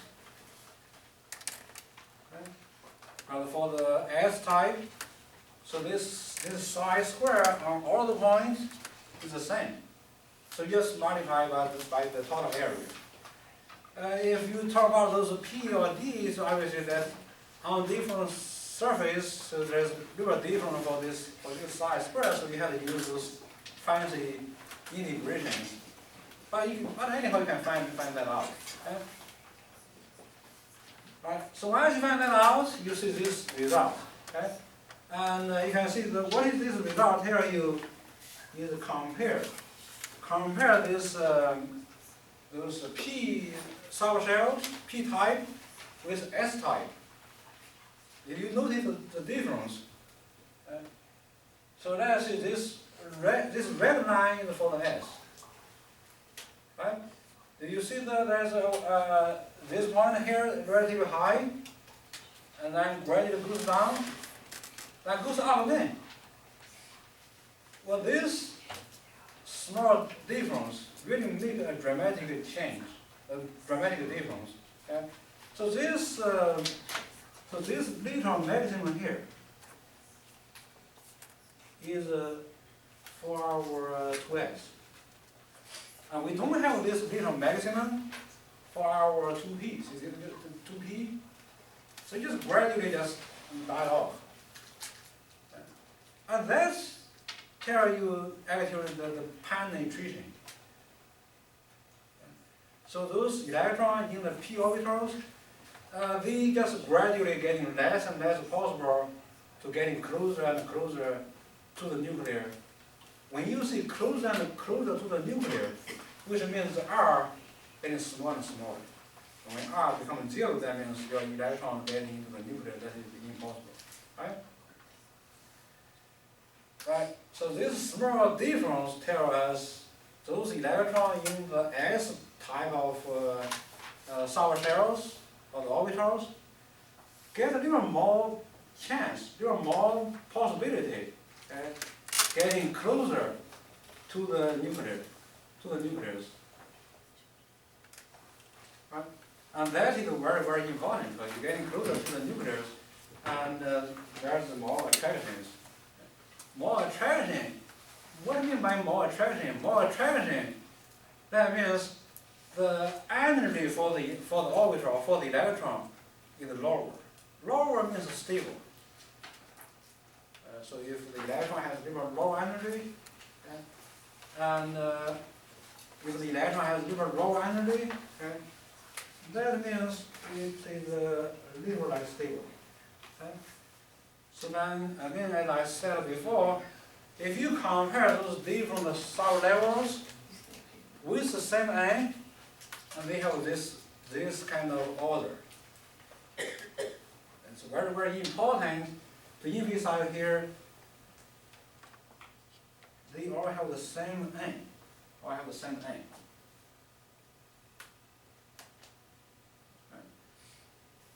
Right? So that means anything has a 5. Anything has a 5. Like a 5s is lower than 5p. And 5p is lower than 5d. Got that? Now, because of this different penetrating ability, as you saw in the last in that picture. So S kind of electron getting better in getting closer to the nucleus. Because of that, few very important results we shall notice. One result is if you don't have that, if you don't have those penetrations, obviously you are not going to have that. Right? So if you have the penetrations, and you cannot see something like this. Okay? You cannot see every like those let's see 5S and 5T and 5D and 5F. So if I put them as a group, is higher than everything as a group that has a 4, like 4S and 4T, 4D and 4F. Okay, so let me change the pen. That's not always true. That's not always true. This is not always true. This is true only for the H-like atom. For the H-like atom, anything 5 is higher than anything 4. Right, now let's see what is the difference for those non-H atoms. Because of those penetration, like those S, is so much better than those P or D. So therefore, even those, like let's say those 5S, they are supposed to be higher than those anything like those 4, like 4S, 4P, 4D. But because that 5S has a very good like the chance getting closer to the nucleus, so therefore those 5S can be even getting lower than those 4D.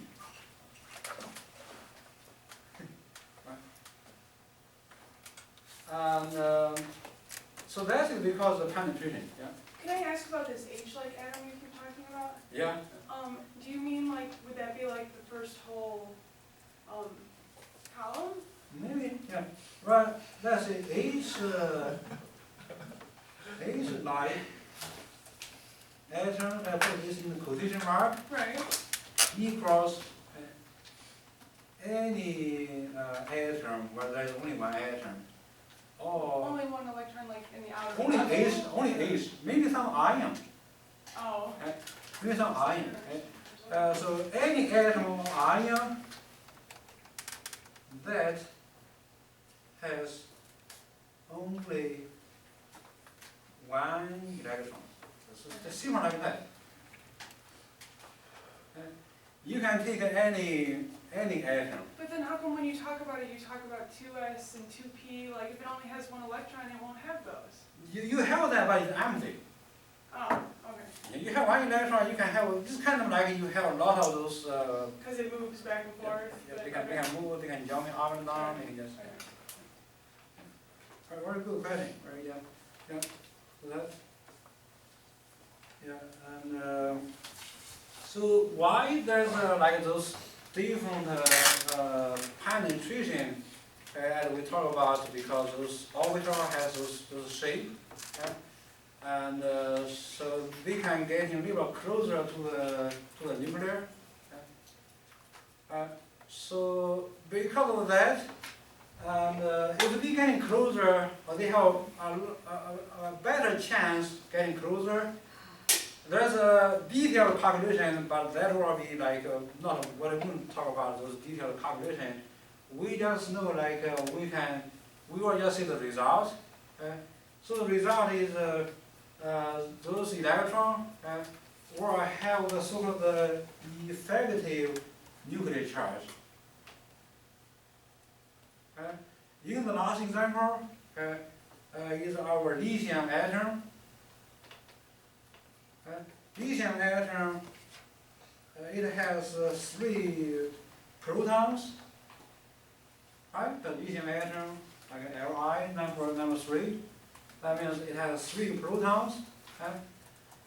Well, if you don't have those electron repulsion, let's just see one by one, or you think about that 3 proton here in the middle, and equivalently, let's see all the 3 electrons is kind of like spectators. They all standing like on one circle and have the same distance to the nuclear, right? So imagine there's a nuclear in the middle, And all the three electrons at the same distance just go around, just they there. Then they pretty much they probably still repair each other, but in terms of blocking, nobody blocking nobody, because I will see that three protons there clearly, and you there also see the three electrons clearly, right? But this is not really the true picture. So the three electrons, they are not in the same on the same circle, or not in the same orbital. Two electrons spending most of the time inside, and the other electron spending most of the time outside. Right? So therefore, that two electrons that's spending most of the time inside, this effectively, that means they were still attracted by three protons. But that's number three electron that is most of the time is not inside, outside, effectively not attracted by all the three protons. But so this is the sort of effective nuclear charge. It's a very important concept, and that will help you to understand some of those patterns that really will not make sense if you don't have this concept.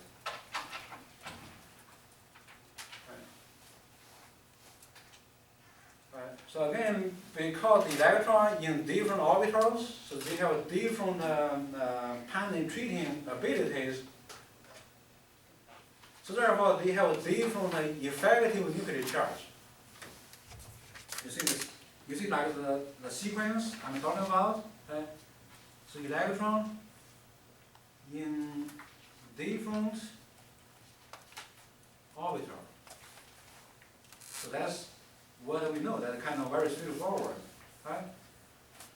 Now, what is the sequence? Because of that, they will have different penetrating ability. So that's a sequence. So we know the at different orbitals. Different orbital, you will see those lines like what we draw here, right? So this is the 1s. Then we say that is 2p.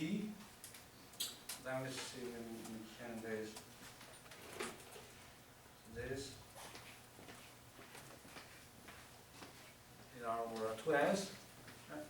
So they have different those probability to getting closer. So here is our nucleus, and here is the closer, and here is far. Right? Right. So this so those electron in different orbitals. Some electron in 1s, some electron in 2s, and some of them in 2p. Right? And now from this curve, we know they will have different penetration abilities. That means just this one, just this yellow one, have very less penetration. That means it's gradually getting less and less. This 2s has different. This 2s represented by this curve, this red curve, has different more chance to get closer to the nucleus. So get that? Different penetrating abilities. Now that means you have a different effective nuclear charge or charges. For those penetrating, they were like better, right?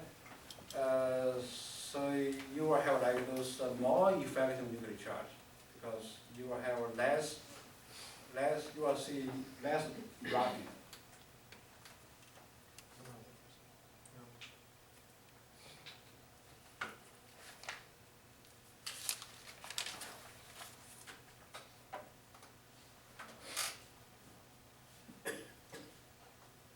So we keep talking about this two different, this example about two different orbitals.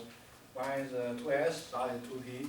But this is the simplest example you can we can use to understand this concept of shielding and penetration. Okay? So we can apply this same idea to some other orbitals.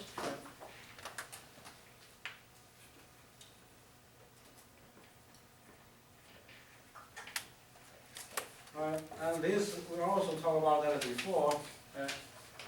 If you don't have the penetration, you don't have the splitting for the H-like atom. So all those something that has a 5 is higher than all those something that has a 4 as a group. Because of this penetration, and the S penetration is so much better than the P and D.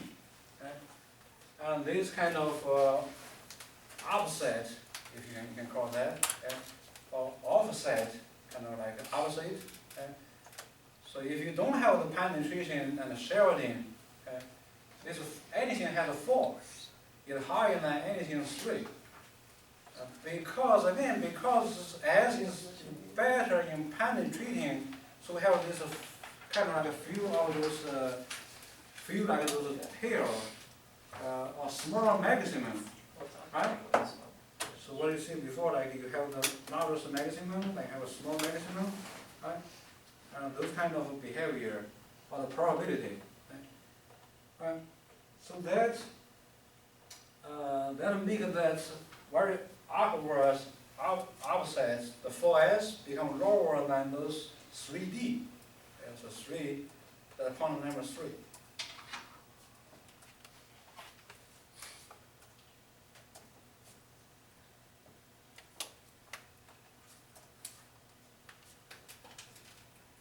Right. So that is one result. Now that result is not for all the atoms. And for some atom, that result is like predominant, is more dramatic. Means the difference between these two orbitals. I mean the energy between these two is so large, so far away. For some atoms, they are getting so close. So therefore, you have to be like, you will see like, you want to memorize like what is the general pattern, you will also see some of those exceptions. Right? I think you already like, really like, see this many times, I don't know what the word is, like it's kind of bored by, see this, I think compare this, for this, again now this is for the H-like atoms. For the H-like atoms, the simplest one is just H atom. And you can see that those isotopes for the H atom, maybe that deuterium, maybe the tritium, but they just have one electron, but they have different number of neutrons in it. Or you can see for helium 1 plus ion. So helium atom has 2 electrons, but you take 1 electron away, so you have 1 electron everywhere. Right? Yeah. So this is, you can see this is for H. Okay? Or you can just roll for H, for H2. This H2 or H3. Okay? Those are isotopes of hydrogen. Okay? And remember this one and this one are the super what? Mass number. Right? Is now you probably can have time to try to review those first few chapters, study for the finals. Right? Mass number equals what? Proton plus neutron. Precisely is not like the proton mass or the neutron mass. It's the proton number plus neutron number. Right? So it's an integer. So those are the integers. You can only have like 1, 2, 3, and so on. Right? So as long as you only have 1 electron, no matter how many protons you have, how many neutrons you have, we call that H-like. Another example is helium He like 1 plus, right? Not helium atom. Helium atom has 2 electrons. Anything has 2 electrons. Will not belong to this we talk about for this one, right? Or you can have Li, but not Li atom, Li 2 plus. Even though this is not common, we commonly talk about Li 1 plus. But technically, that is possible.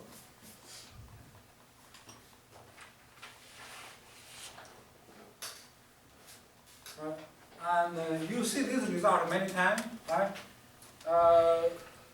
Very good question. Again, we talk about even though those H-like atoms they only have 1 electron, and for the carbon you will see you have 6 electrons, for example, right?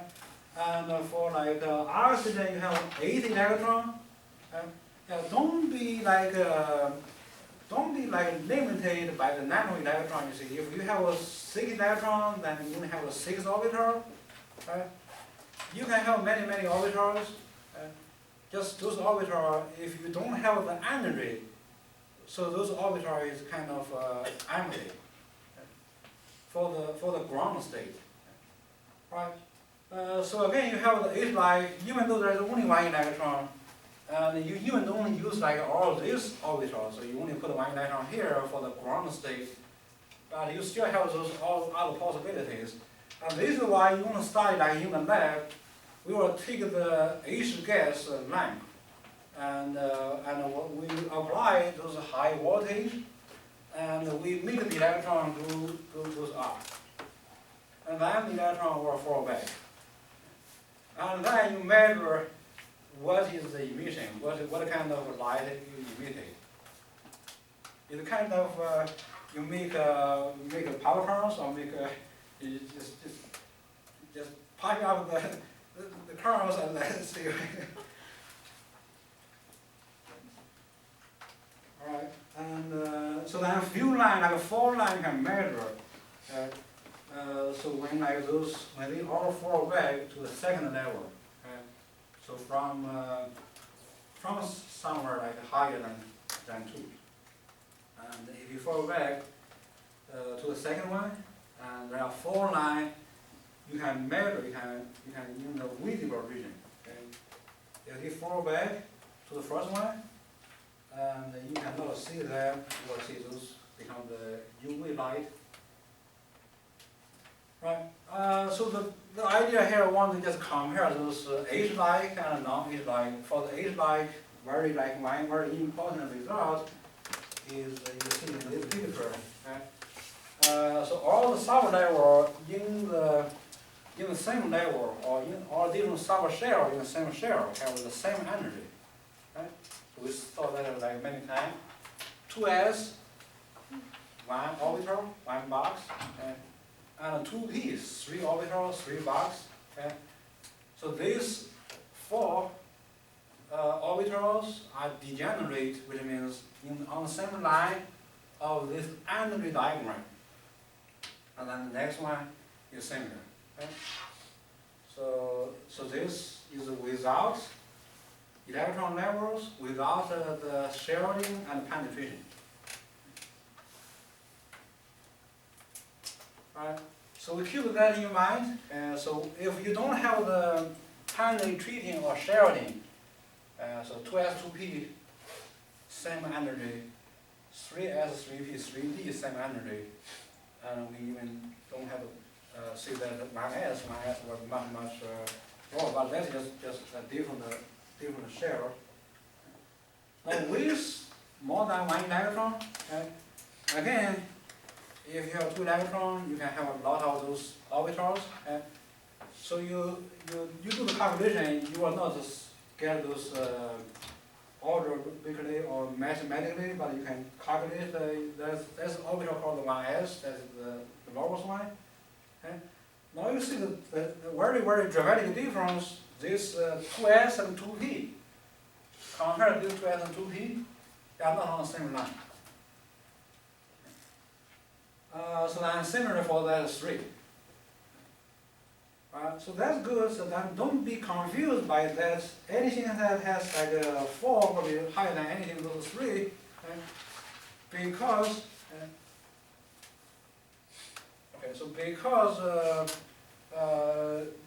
because those penetration or the shielding, as we talked about my example before, so that's 4s, and here you can see everything that has a 3 higher than everything that is 2. I don't have the next one, which means everything has 4. It will be here for this picture. Well, this picture 4 is for those kind of problem has only 1 electron. Right, and you can see there's one kind of like a dramatic change. So this 4s, if you can like line up, is already lower than the 3d. And suppose anything that is 3 is lower than anything that is 4 for those H atoms. For H atoms. I said suppose. Suppose I think probably that's not a good idea. Right, and so then this similar happen for those unit 5 and 5s is lower than the 4d and then even lower than the 4s. Right? Right. So that's the one you notice, and that's something you also notice. So those results. Okay. So I think there's 3 things we summarize which will emphasize. Notice the following. Because of penetration, we see this is very clear. So this 2s 2p are not the same anymore compared to this 2s 2p. Right? So that's one result.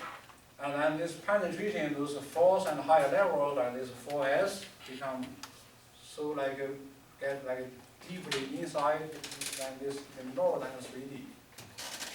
Another kind of like result you probably think not that important is so see the like the 4D, let's say the 5s and 4D, 5P, all those getting so close, and so the energy difference between those different sub-levels getting closer and closer. And that's also the reason for some of those atoms, you will see those the so-called anomalous. That means you will have some of those. You will have those kind of out of pattern result. So you, as I said, you have probably 95% of the atom have the similar those kind of sequence. Okay? But because, for example, this 4s and 3d, they are a little different. For most of the atom, 95% of the atom, the 4s is lower than 3d. Because the difference is not so much difference. So for some atom, and so you might not see the difference.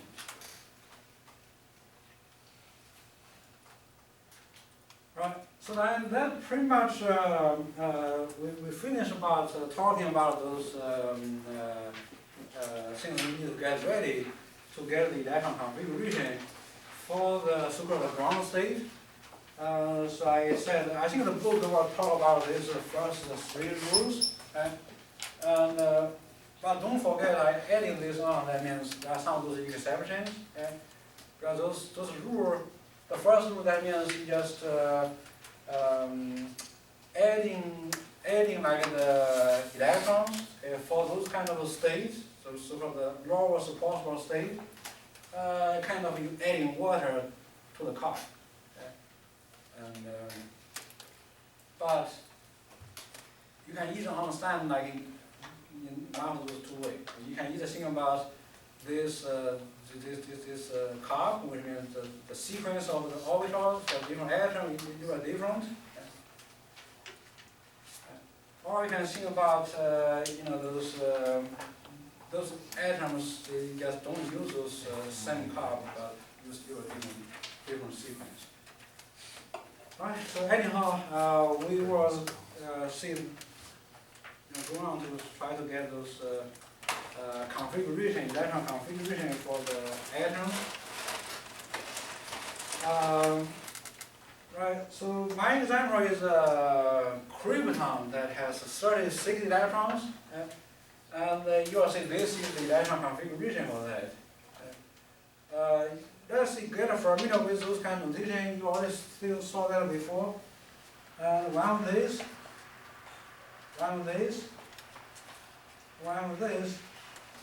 all those I circle. You think about what they are. What are those I circle? What I circle, what do you call them? Those sour shells.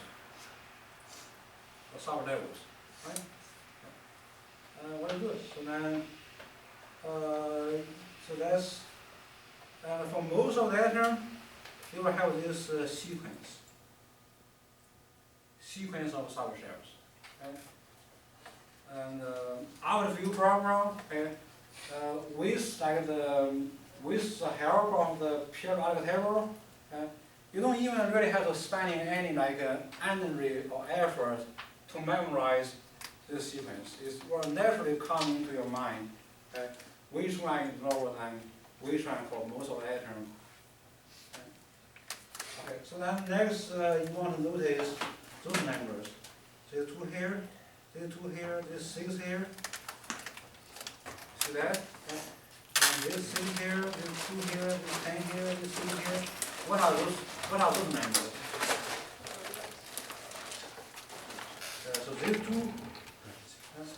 So what are those numbers? These 2, these 6. The amount of electrons that can fit in my social. You kind of connect into the orbitals, right?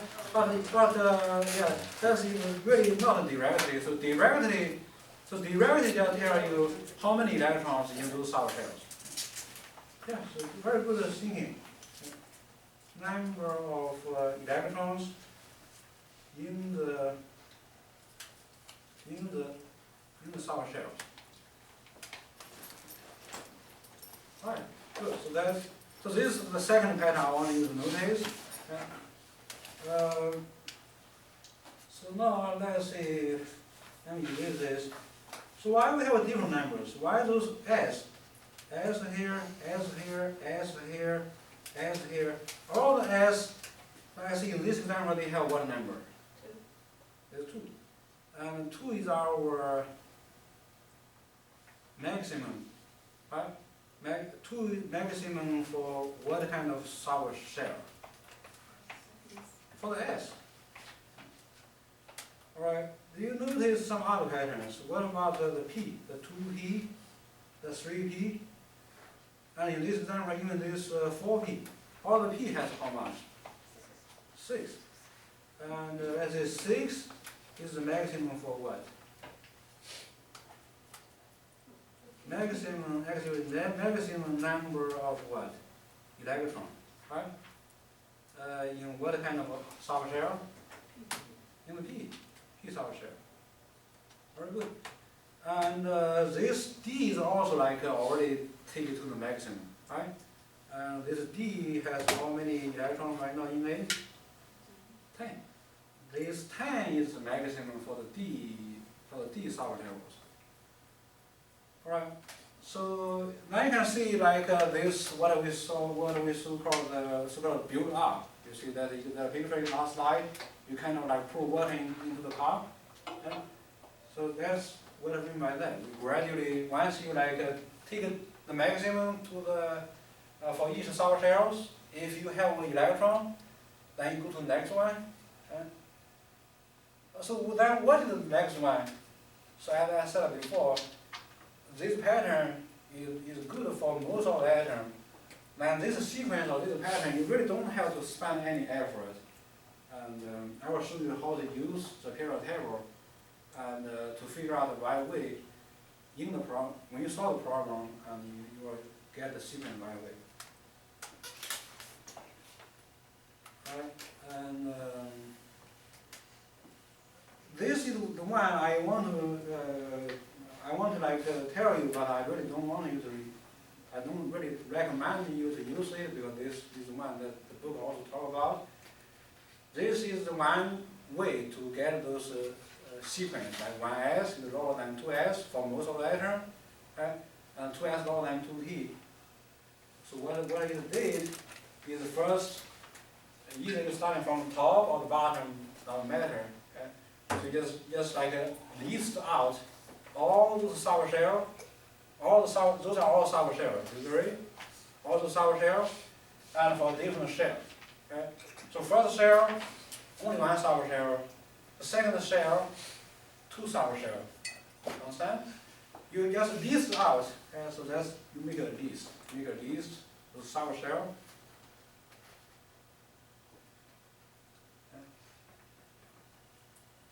List sour shell for each shell. I said I don't want you to use that, but I spent so much time. So then when you get that, just draw the diagonal. And just see the first diagonal with the lowest one. Understand? And the second diagonal, the first one you say will be your second lowest one. Okay? So that's how you get that. Okay? And obviously that kind of time consuming. Right? You have to list all those and then draw the diagonal. Okay, so forget about that. Okay, so right now just use what we know, then later on we'll see how to get that very easy. Okay?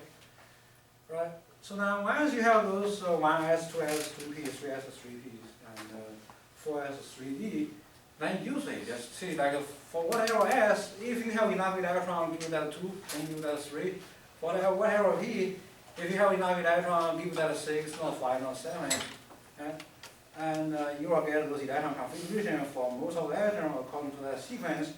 And then you also understand like the one rule in like not really explicitly is that Hamilton rule. Okay, so for example here you already see it here. So you know this comes from this two arrow here, come from a 2d2, right? So then what that two tell you? That two tell you you have 2 arrows in a free box. Understand? So then what you say is you don't put 2 arrows in the same box.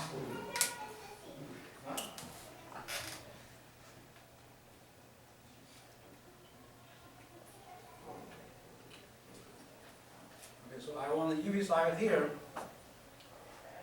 So if I have here 3, 1, 2. So if I write here, this is not good. Okay? It's not good according to that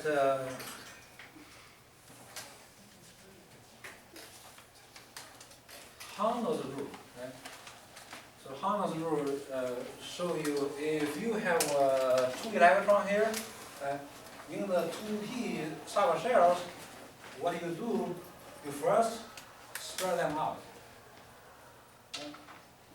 So here, put them spread out. It makes sense. Okay? It makes sense because if you put them together, electron repair. Right? If these repair, that means they will increase the energy for the atom. If you separate them apart, if you spread them apart, and they have a less chance to getting closer. If they don't get closer, they have a less repulsion. Alright, so that's a very simple, very straightforward way to understand this Thomas rule. Right? So as a practice, okay, if I want you to write the electron configuration or to draw a diagram for some atom or for some ion later in this chapter, for most of the atom again, you find those sequence, and then you later on will see what atom don't follow that sequence. Right? So right now we don't have those intersections. Okay? Manganese is Ma. Let's see how many electrons in Ma. Just use the periodic table, you see there's 25, right? Okay, so then what is the order, or we can call that an E order, which means energy order of those sub-shells, right? For those non-exception atoms is 1s, 2s, 2p, 3s. So you already remember that, like 3p, right? Then this will be the exception, so you don't finish everything that in 3, you start with 4s, right? Understand? So if you have those H atoms, you will keep writing. So you finish everything for the 2, finish everything for the 3, right? But because we have those atoms that have more than one electron, so we don't use those kind of sequence. Right? So this is our 4s, and this was our 3d. Then we will start on the 4b. Then we'll start on the 5s, then we'll start on the 4d, and then 5p. You see, we skip a lot of those 4, and jumping between 4 and 5. And you will find out that very easy by use the periodic table. See, when you're starting a new rule, okay? So you're starting a new period. If you start a new period, okay, you start a new S.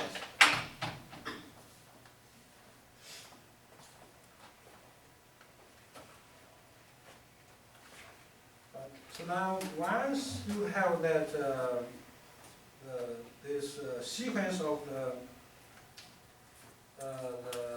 those orbitals, like you know, like you have this much of electron, you want to like kind of distribute, put into those orbitals. Okay? Just so this for the electron configuration. So that's the next use is that Pauli's principle, right? So that we know S, P, D, and F subshells. Okay? So that is this will be the maximum number of electrons. This will be 2, and this will be 6, and this will be 10, and this will be what? 14. Okay?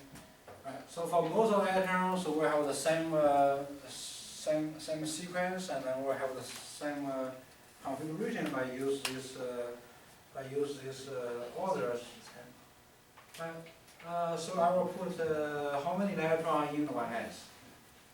Let me underline this. Right? So we have 25 electrons. Wherever, what do you think? How many electrons shall we put in the 1s? That's the maximum. Okay? So if you write those the sort of here ground state, okay? That means you don't like put too many, and you also like don't skip. Okay? So you know the 1s or 2s can take more than like 1 electron. If you only like put 1 electron there, that means you are not really right this kind of configuration for the ground state. Okay? You see what I said? So if I have 25 electrons, so right now I have only 2 electrons, so I have 23 more. So if I write here and write here, this is not right for this term. Right? And maybe right for the sort of the excited state, right? So, but for this parameter, so most of the problem is not for this, right? Not for that, is for this, right? So let's just erase what I just write. That's not right. I don't have to use that one. Right? So we are going to put a 2 here. Is that right? And I'm going to put a 6 here. Right? Yeah, so very simple. This chapter for some of those problems. And this is also what? 6, and this is 2. Now what about D? Is 10. And then the 4, and do we have enough electron? I think I overshoot. How many electrons we need right now? 25, right? So how many we have? I think we get too much in the 3D, right? So this is how much. I just arbitrarily, very easier to do calculation. You don't have to really, looking at that. Right? And this is how much. This is 10, right? So we have 20. So therefore, this one is not right, right? This one we need. So this one not right. This one should change to what? 5. Yep. Right. So then for the electron configuration, that's 8. Okay? And there's a rule, that Honda's rule. You don't see that it's basically in this configuration. Okay? But I think for this guy, that means if I write, if I take this out, that means we have a 3D5. For the 3D5, now for this guy, for the electron, for the orbital diagram, then you have to think about this rule, right? Okay. Now, what do we mean by the orbital diagram? You have to draw the box. 1, 2, 3, 4. So this is the 5 of those. So this is sort of the 3D. And this 3D has 5 what? 5 orbitals. Right. Now, what do you think? What is the best way? Obviously, you can do like. What is the best way to? What is the best way to distribute or to like put this 5 electron into that 5 orbitals? One each one. One each one. That's one. Like when you have one each one, and you just make them like either like or like pointing up or pointing down. That means you maximize like the total number of spin. So right now we have all the 5 here, positive 1/2, and you adding like 5 positive 1/2, you get like your total MS. So you will get a large number of MS if you put them into the same direction. Any questions?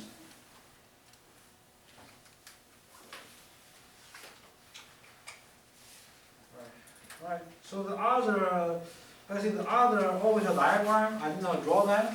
Right? Those are easy. For example, let's see the orbital diagram for S. For any S, just draw one like a square and then like 2 arrows.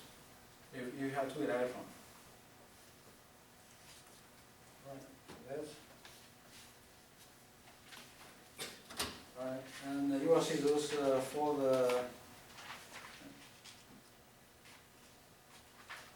those. Pay attention to like the way I draw the electrons. I first draw them like 3. Then I adding then I pair them up. That similar here, this 5, you don't have to pair them up because you don't have that electron to pair them up.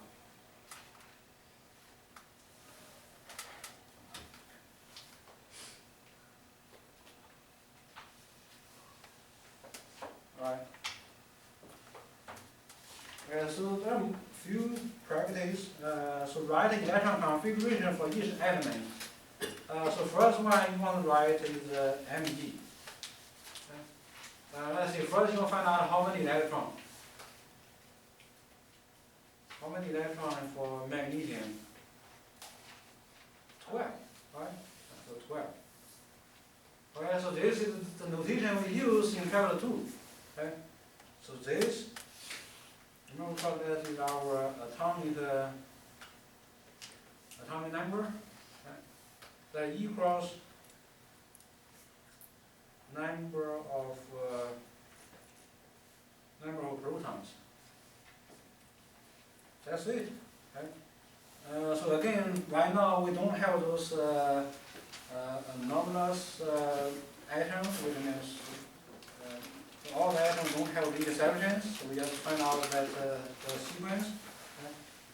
So all the sequence will be 1s, 2s, and 2b, 3s, and 3b, and 4s, 3d, and 4b, and 5s.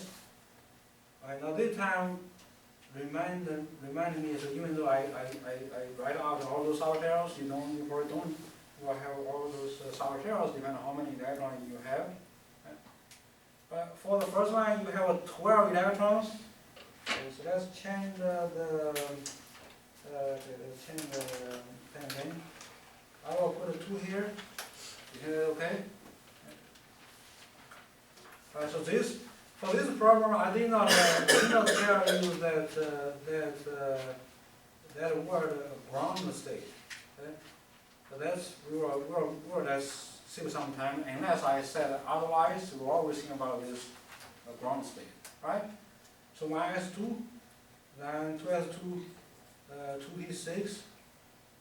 Right? Now be careful how many electrons we have. 12, right? So I know how many electrons we have now. 10.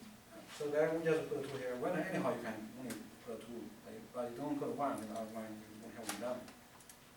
All right, so then that's it. Okay? So this is one way to write. Okay? And then later on, we'll see we can even make that writing a little easier. Okay? Okay. I think so. Another way is use the so-called condensed electron configuration. What that means, you want to use like the previous noble gas. Right? So let's say this is for our Mg. Right? What is the previous noble gas for Mg? Each element in the table, you will see there's a noble gas before it called previous. There's a noble gas after that. Right? So what is it? Ne. Right? So then let's see what will be the configuration for Ne.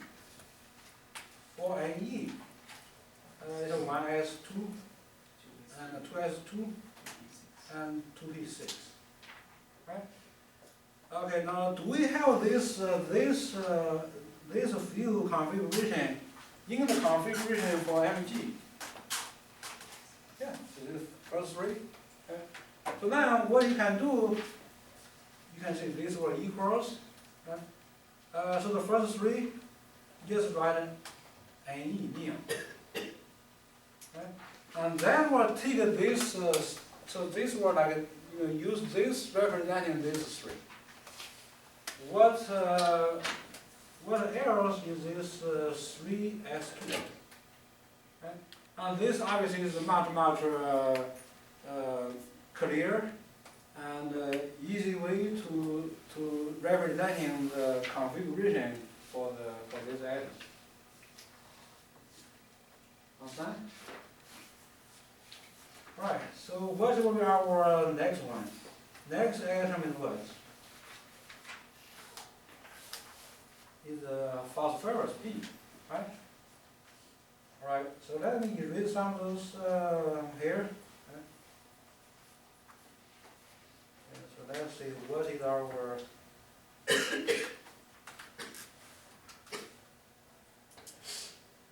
let's see that it's P. Okay. What is the atomic number for P? 15, right? Not equal separation, not a ground state, what you can use, you use those energies. All right, so 15. Right now, how many we have? 12, right? And so, do you want to put like the 12? That means we need 3 more, right? Do you want to change this into 5? That's a silly question. You can, right? Because the S is maximum is 2. Right, so let's keep this as 2. And we want to make like the total 15, then what will be the next? If you don't have those exceptions, and just go by this order, what will be the next? 3p. And how many put in 3p? Just 3. Right? Now this is just the electron configuration. Okay? Now if I draw this 3 square for the, so this will be our 3p. Right? So what do we see in like a reality? What do we mean by the 3p3? 3p3 for this 3 square, that means you will have how many arrows? 3 arrows. Where will be the 3 arrows? Very good. So I think in the leg nose I draw like something like that. Okay? So that's precisely should be this. Why? Conventionally, one electron just using like this. So you just draw like one head. All right. So that's it about this. And again, let's talk about this condensed notation. Okay? So this notation will equals condensed. What will be the condensed notation for this one? Do you understand my question? What will be our condensed electron configuration? Let me circle this. So this is our, I think we'll go with original called explicit. You write everything out. Right? Now let's change this into our condensed. Okay. So what will be the condensed looks like? If I have this part and I want to get the condensed, what do we set here? We use what? Use our previous normal gas. So for this phosphorus, what is our previous normal gas? Huh? Neon? Okay. So therefore you will put a neon. And you already know this part is for neon. So then beside neon, what else do we have? Very good, you are right. You still want to write 3s2, then what? 3p3. Do you have to write those all the other out, like 4s, 3d? It's kind of optional, you don't have to because you don't have electron in it. Alright, so again, this notation, I circle in this, is our explicit. And this notation, let me just erase one of this. And I'm going to circle this in red. This notation, what is the name of this notation in red? Right? Do you see this in red? What is this notation? What is this electron configuration? That's also right?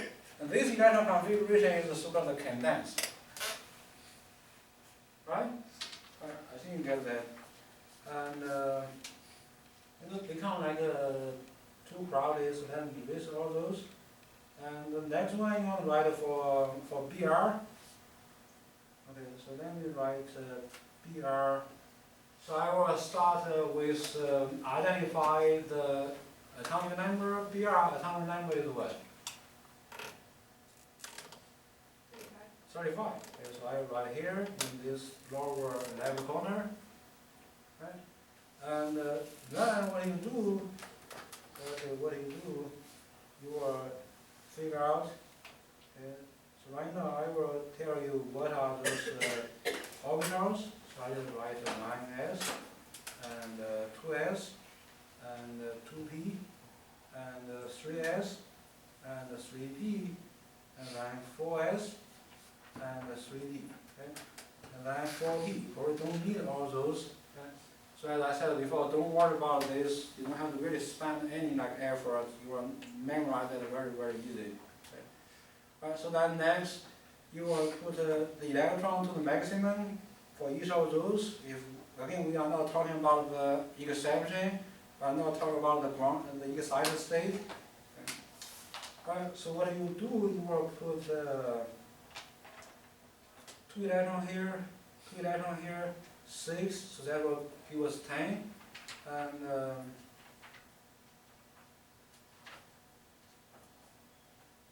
so this is 2, and then this is what? This will be also 6, and this will be that. We do need that. We do need the 4p, and then this is 10. And then in 4p, so right now let's see how many we already have. How many we have now out here? So out here, you adding like what we have 30, we need 35. Right now we have 30. Right? We have 30 now. Right. So then you will put a 5 here. Get that? Right. So that's, again, we will do another notation called condensed. Condensed, so that will equals what? This one will equals, we have to figure out what is our previous normal gas. So what is our previous normal gas?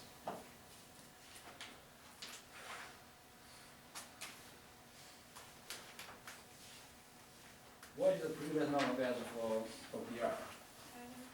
It's AR, right? Alright, so you have to use the AR and that. And now AR has how many electrons? 18. Okay? Right. So that means it will stop here. Okay? So stop here, and this before is for AR. Understand? Right. So therefore, you will write this for AR, and so up to here for AR. Okay. Then you will have this 4s2, and then you have this 3d10, and then 4p5.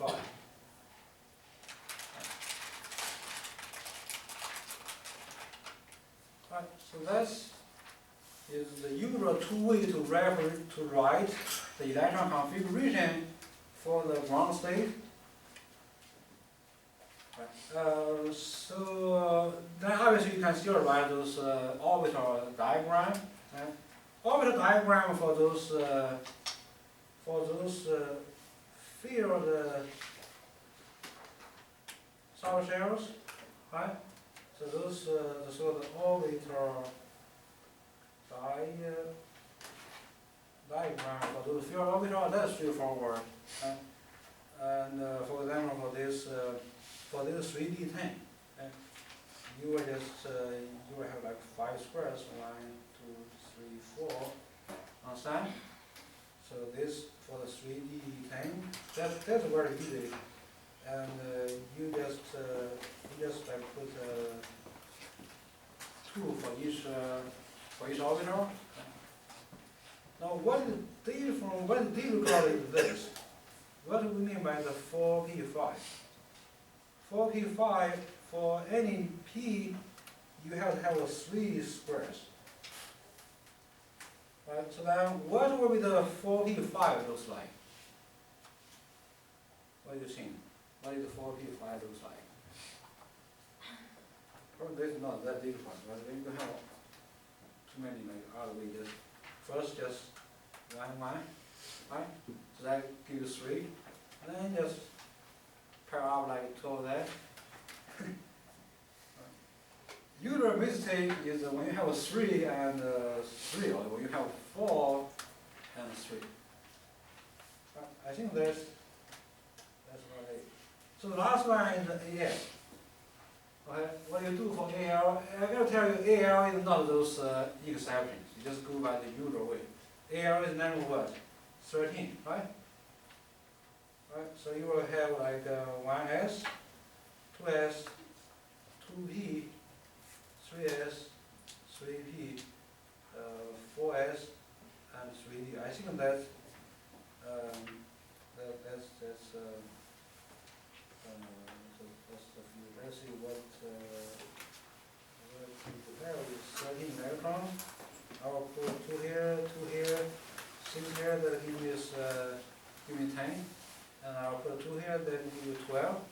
I just need like one more, and you put it in the on 3D.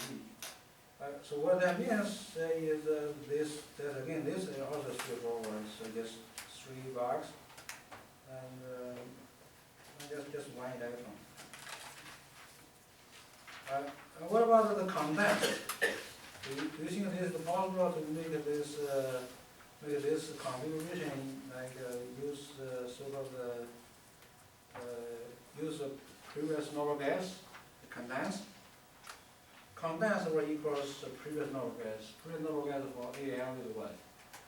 Neon. So I'll put neon here. And then neon, which part is for neon? Which field is for neon? Which field is for neon? The first 3. Yeah, the first 3 is for neon, so therefore, so this here is for neon. And you usually just put that in the angle bracket. Right? And then beside that, you have the 3S, which is 2, and then 3P, which is 1. And that's very, very straightforward.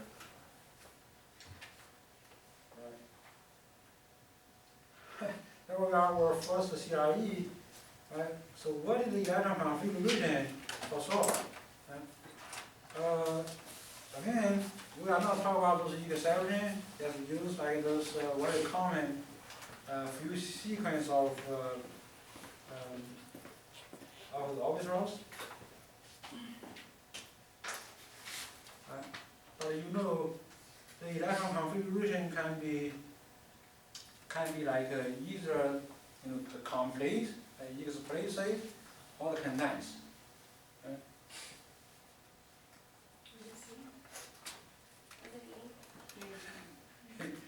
Yeah, the C is let's see, C is right because that is for sulfur, right?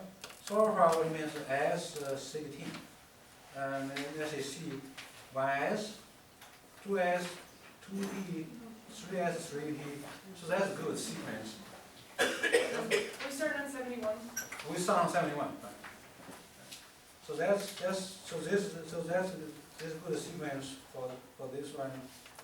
And let's see what else, because we talk about, we can have either like in the right area subshell out, or we can use sort of the previous normal gas. Very good, very good. So the B is also right? Yeah. Everyone agree? Yeah. So this NE were representing this 3. Yeah. Right. So that is 1. We start on 71, right? So then let's see this will be the one that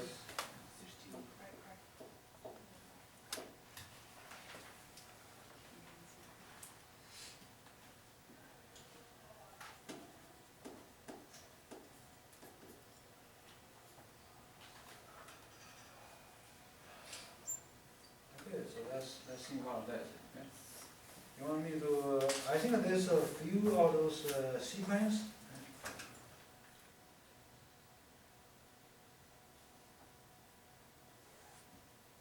Okay, 1S, 2S, 2B, 3S, 3B, 4S. So those sequence are right. Okay? I mean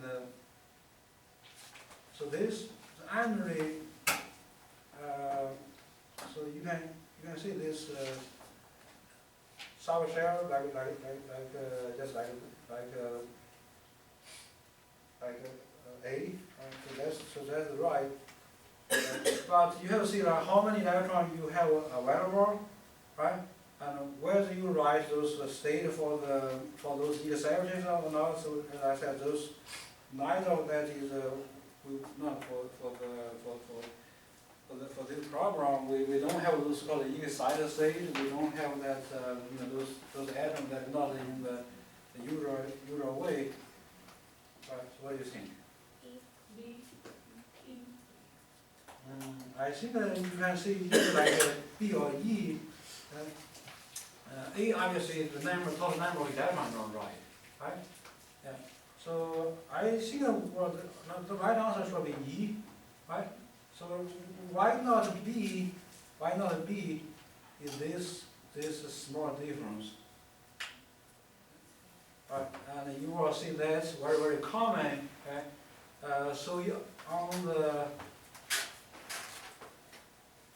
the same row, we call that period, okay?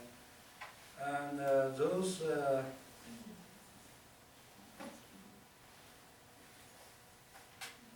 transition matter, okay?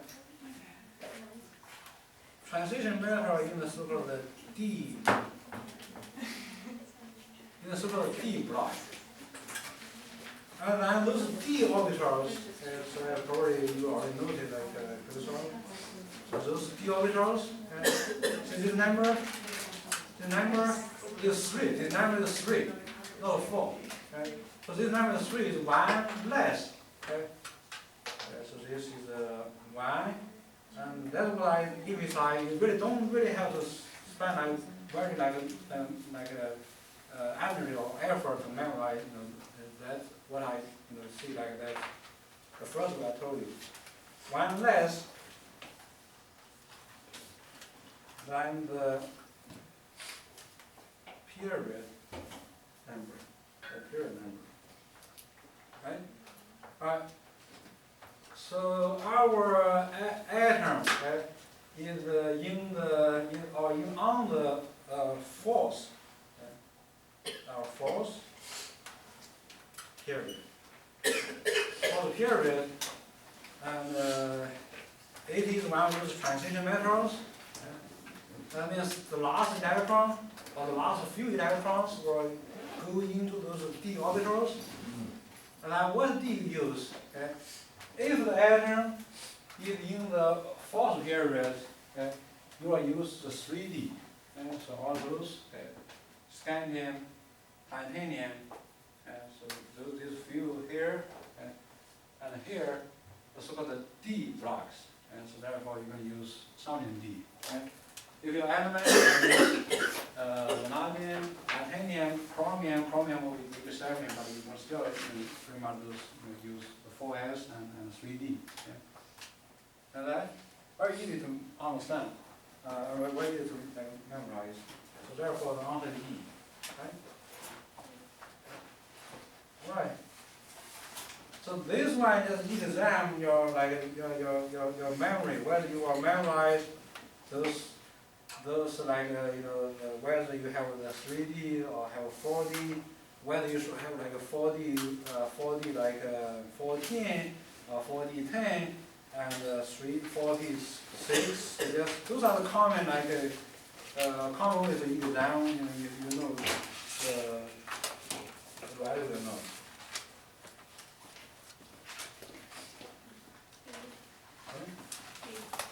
B? No, IB is wrong. IB is not possible. So this one, something wrong is if you have that 4S, okay? So after 4S, and 4S is for those kind of guys. There's 4S, so 4S1 and 4S2. Then here you're going to sign the D. Okay? So if you sign D here, because this is for the period, so those are the 3D. If you start D here, because this is the fifth period, so here will be our 4D. Okay? So the D, huh? The answer is, so the answer is B, which means B is not right. Yeah. I mean, I think for instance, this one, right?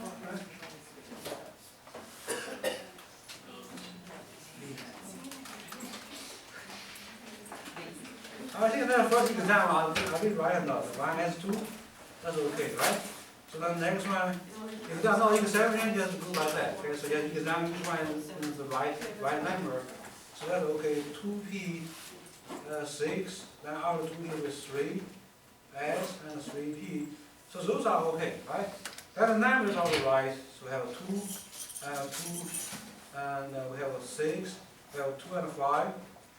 So if we verify, this configuration is right, you want to find out for which element, that's kind of like straightforward, very simple, right? And there's nothing like really like complicated, just adding like this give you how many? 10, and this is what? 7, so that's altogether 17. And obviously just examine here, tell us which is 17, right? I think carbon is 17, right?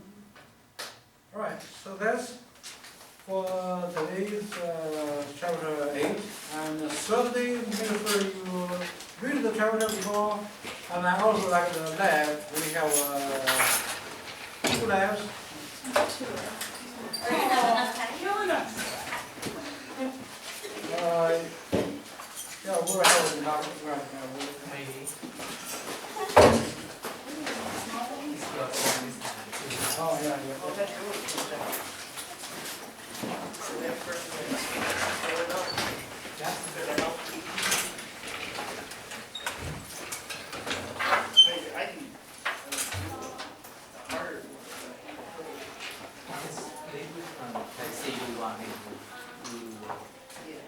You know, you said that it was a period minus 1?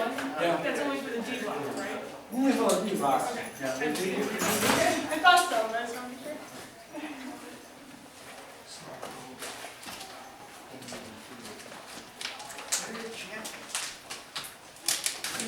Coat yet? I think someone has. The people that come here, like the people, some of the people that like moved from like